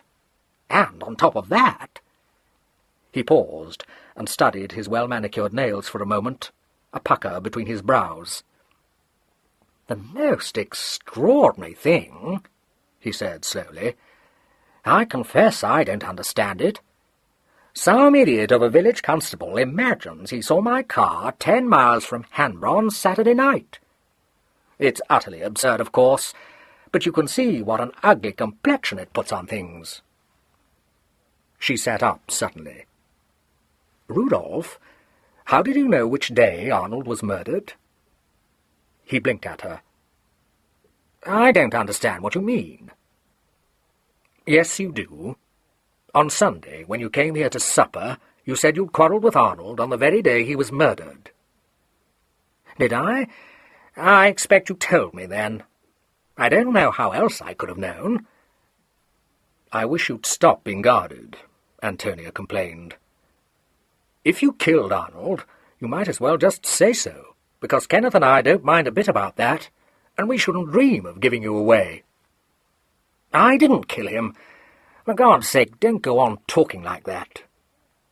"Well, what's all this about your car being seen near Hanborough?" "It wasn't. I don't know whether it was or not, but I wasn't in it. I was in my digs all the evening. I can't prove that, but if they're going to take one sleepy bobby's word against mine—" "The fact of the matter is none of us can prove anything," said Antonia cheerfully. "You've merely joined the noble army of suspects. Kenneth will be rather fed up if you become chief suspect. He thinks he's being awfully clever, and I dare say he is. He can when he likes." Rudolph let himself sink down into one of the big armchairs and dropped his head in his hands. "You can treat it as a joke, but I tell you it's damn serious," he said, his voice a little unsteady. "That superintendent thinks I did it. He doesn't believe anything I say. I can see he doesn't. I don't know what the hell to do, Tony." He sounded helpless, frightened, and although such a mood of panic was alien to her nature, she responded at once as well as she could. "I shouldn't worry," she said, patting his knee. "I'll ask Giles what he thinks.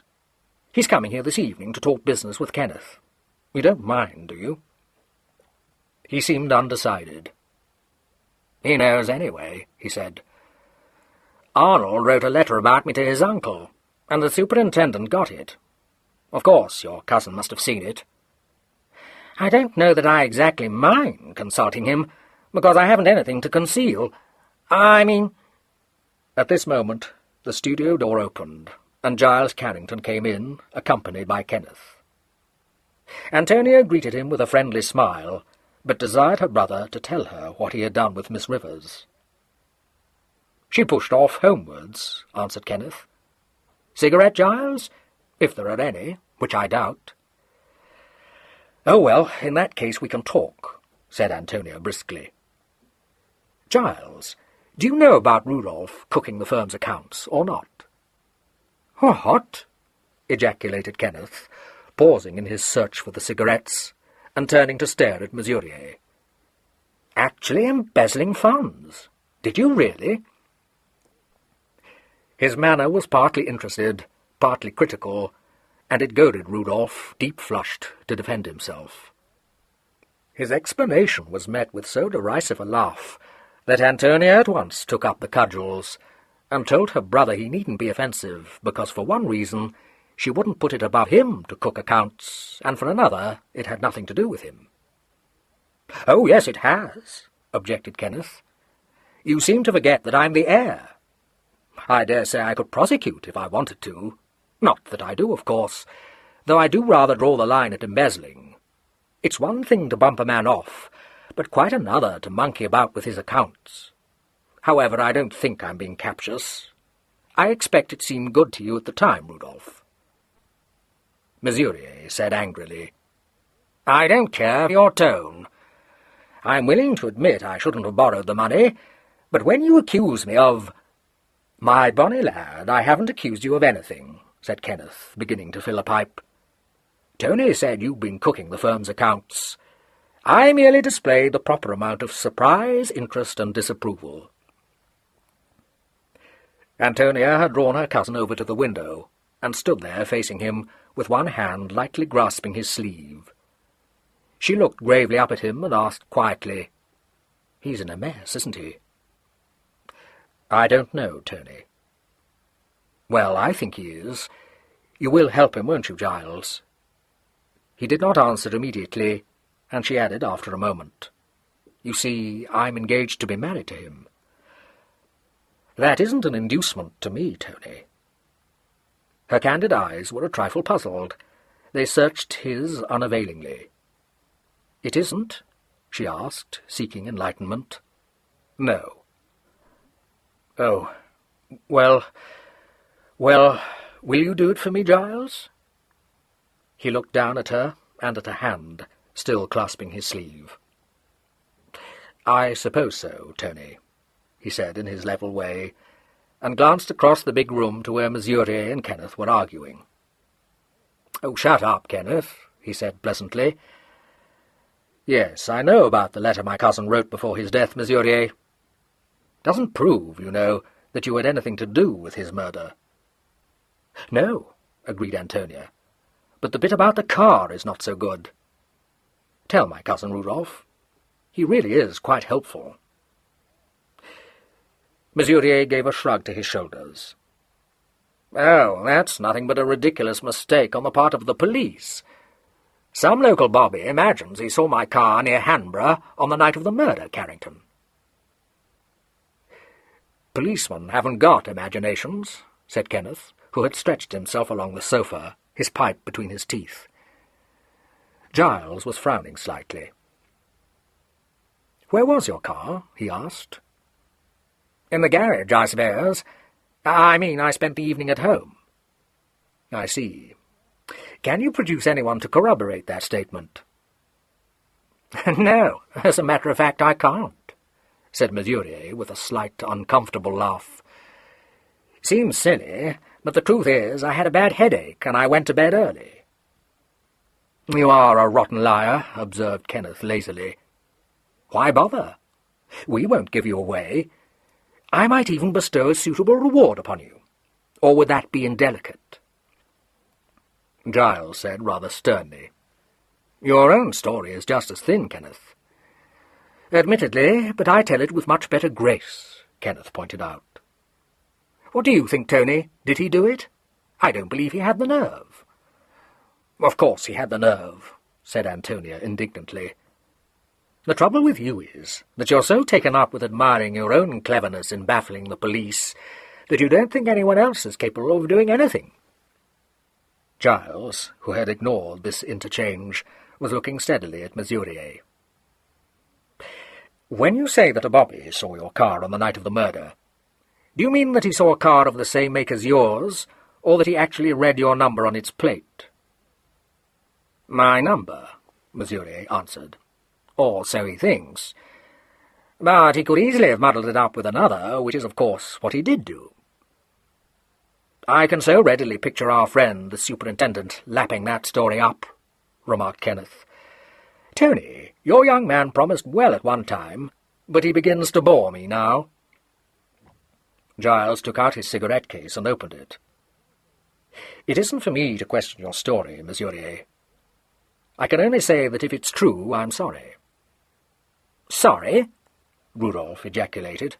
"I don't understand you." Giles lit a cigarette and pitched the dead match into the grate. "For your sake, very. You had an excellent alibi there, Mesurier." "Alibi? Where?" "In the car," replied Giles. "For if you had been driving your car back to London from Hanborough that night, I don't think you could very well have been the murderer." Chapter 10. The effect of this calm pronouncement was slightly ludicrous. Rudolph Mesurier blinked at him in a bewildered manner and said, Then I might just as well have admitted I was out. But I don't understand what you're driving at." "It's always better to speak the truth," said Kenneth smugly. "Witness my own masterly conduct of this highly intricate case." "I dare say," responded his sister. "But did you speak the truth?" "That, my love," said Kenneth, "is for the police to find out." "Oh, I wish you'd shut up," Mesurier said, exasperated. "It's all very well for you to lie there and sneer, but I'm in a damned awkward position." "So are we all," replied Kenneth, quite unmoved. "Moreover, this new development gives Tony a nice, pure motive for murdering Arnold. Tell me, Tony, would you really murder Arnold to protect Rudolph's fair name?" "Yes, of course I would," said Antonia, bristling. "I don't mean that I approve of him embezzling funds, because, as a matter of fact, I think it's a poor show. But I wouldn't let Arnold prosecute him if I could stop it. If it comes to that, wouldn't you have murdered him for Violet's sake?" "Don't confuse the motives. I murdered him for the sake of his money. You've got the noble motives, and Rudolph's is the sordid one. No more sordid than yours." "Oh, yes, darling. Comes under the same heading as card-sharping and shoplifting." Giles interposed. "Shut up, Kenneth.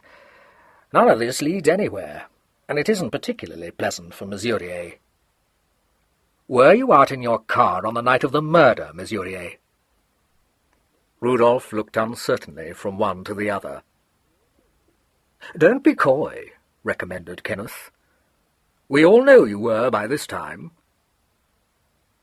"Well, as a matter of fact, I was," Rudolph said, taking the plunge. "That's what makes it so frightful." He began to walk jerkily up and down the studio. "When that detective asked me, I denied it. I mean, what else could I do? They can't prove I was out. It would be absolutely circumstantial evidence, and it seemed to me my best plan was to stick to it that I was at home. Only now you—" he looked at Giles. "Say, if I was out in my car, I couldn't have done the murder, so—" He stopped and gave a nervous little laugh. "So now I don't know what to do." "With any luck," remarked Kenneth, "we'll foist this murder onto Rudolph." "I don't call that funny," said Mesurier stiffly. "Depends on the point of view. It would be much funnier than having you as a brother-in-law." Antonia bounced up out of her chair. "Damn you, shut up," she said fiercely. "If it comes to that, I'd a lot sooner foist the murder onto Violet than have her as a sister-in-law. I don't see that Rudolph's any worse than she is. "Thank you, dear," said a smooth voice from the doorway. "How sweet of you. And what am I supposed to have done?" Kenneth sat up and swung his legs off the sofa. "Darling," he said, "come right in and join the party. A good time is being had by all." Violet Williams still held the doorknob in one gloved hand. She was charmingly dressed in a flowered frock and a becoming picture hat, and carried a sunshade. She raised her plucked eyebrows and said, "Are you sure I shan't be de trop?" "You couldn't be. Tony was only retaliating in kind. You know Giles, don't you? Come and sit down, ducky, and listen to the new revelations." Mesurier made a movement as of protest, but Antonia very sensibly pointed out to him that Kenneth was bound to tell Violet all about it anyway, so he might as well get it over. As Kenneth's attention seemed for the moment to be engaged by Violet, who had gone over to the sofa and was speaking to him in a low voice, Mesurier seized the opportunity to ask Giles why his car should be supposed to constitute an alibi. "Well," Giles answered, "if you murdered Arnold and drove back to town in your own car, who disposed of Arnold's car?" This, unfortunately, caught Kenneth's ear, and he instantly said, "Accomplice." "I haven't got an Oh, for God's sake, stop shoving your oar in." "An accomplice, if you like," said Giles. "But who?" "Tony, of course." "Kenneth, dear, you really oughtn't to say things like that, even in fun," Violet reproved him gently. Antonia, however, was inclined to regard her brother's suggestion with interest. "You mean we hatched the plot between us, and I lured Arnold to the stocks, while Rudolph followed in his own car and did him in? That's no use, because I spent the night at the cottage, and I shouldn't think I'd have had the time to burst up to town again with Arnold's car, and have motored back. Anyway, I didn't, so that's out. I knew Giles would think of something." Mesurier drew a long breath. "What a fool I was not to think of that myself. Thanks a lot. Of course, it absolutely lets me out."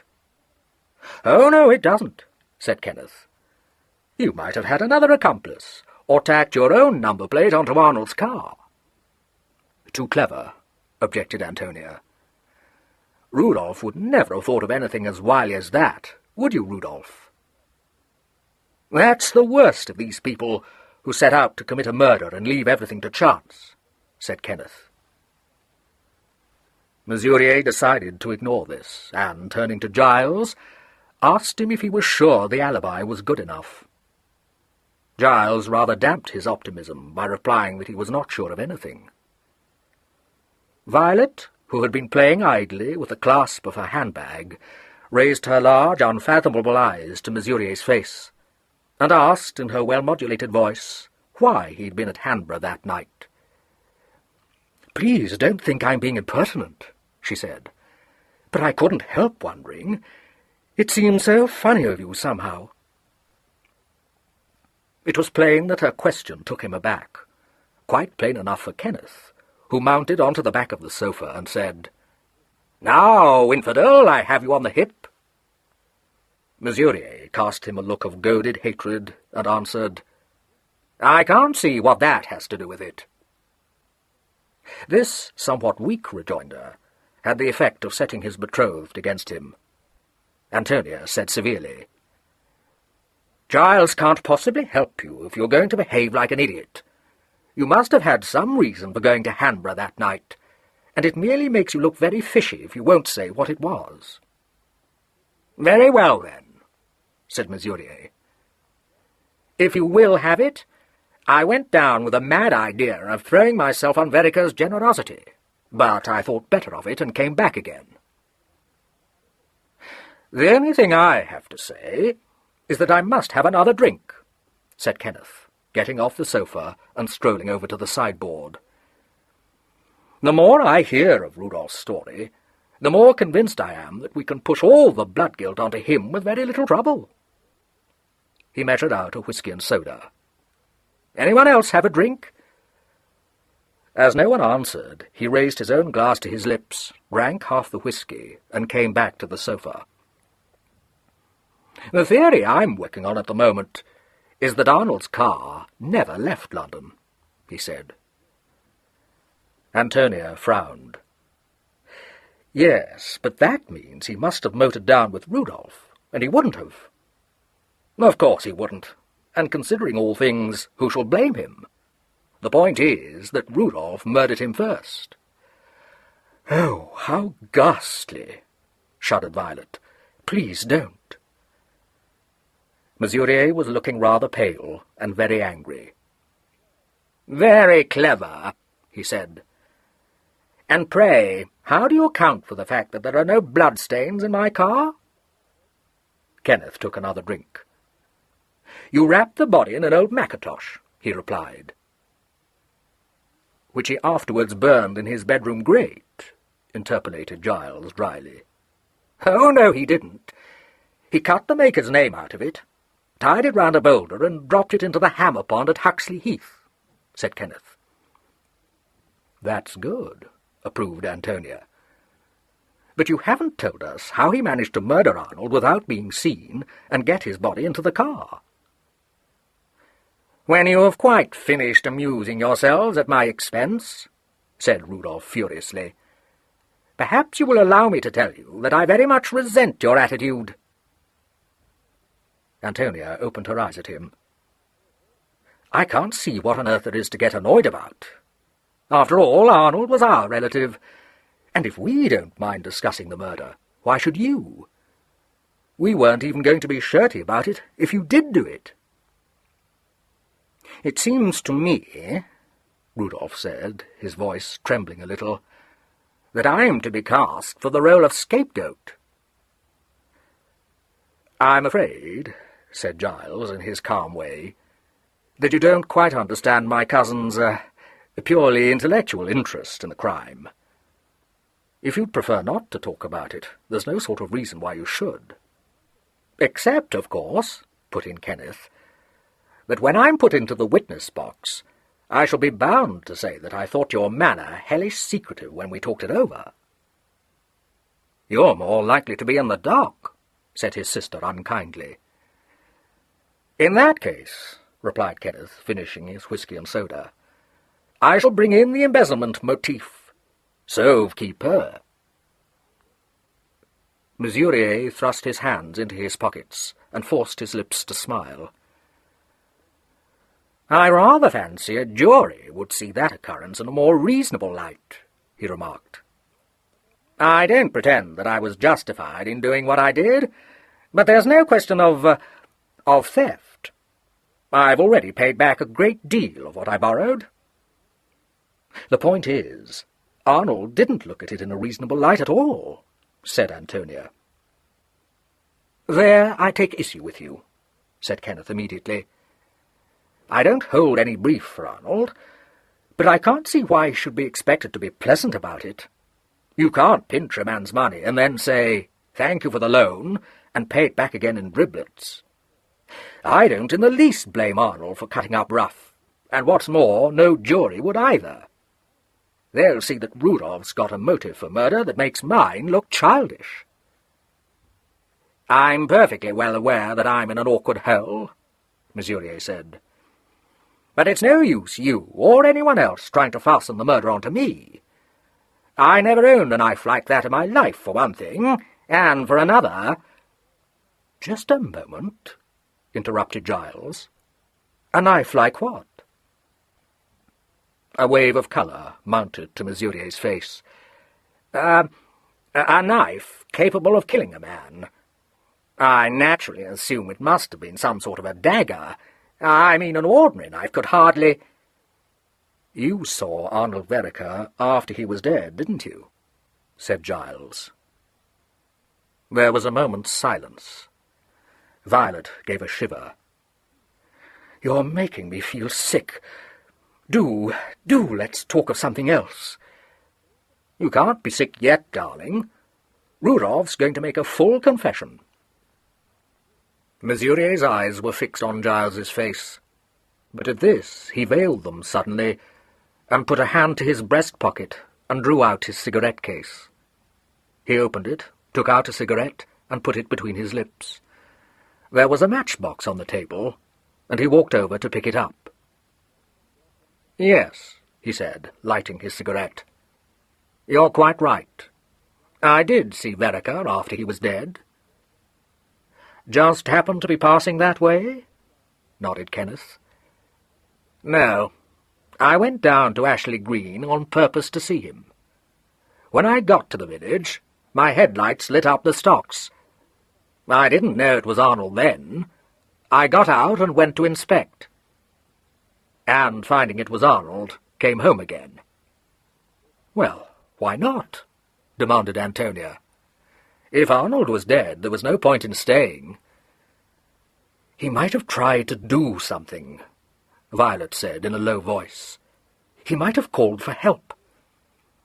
"A womanly thought, sweetheart. Rudolph, why didn't you?"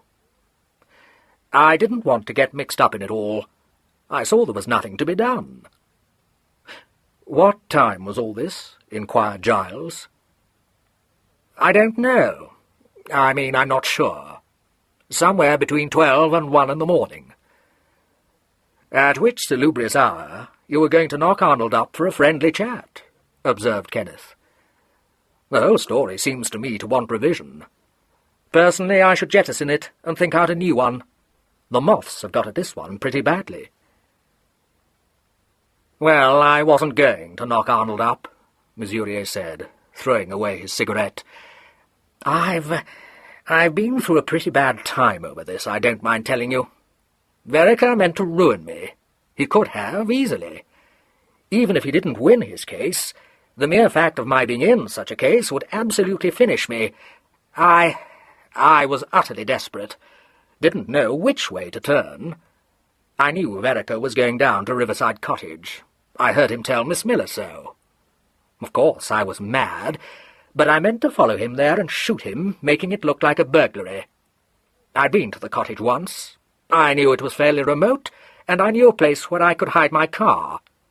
I thought, if I broke into the place, I could conceal myself behind the bookcase in the hall, and when Vereker came down to investigate, I could shoot him from there and make a getaway before anyone else came on the scene. That's my story, and if you don't like it, you can just do the other thing." "You've only got to tell me what the other thing is, and I'll go and do it at once," promised Kenneth. "The story makes me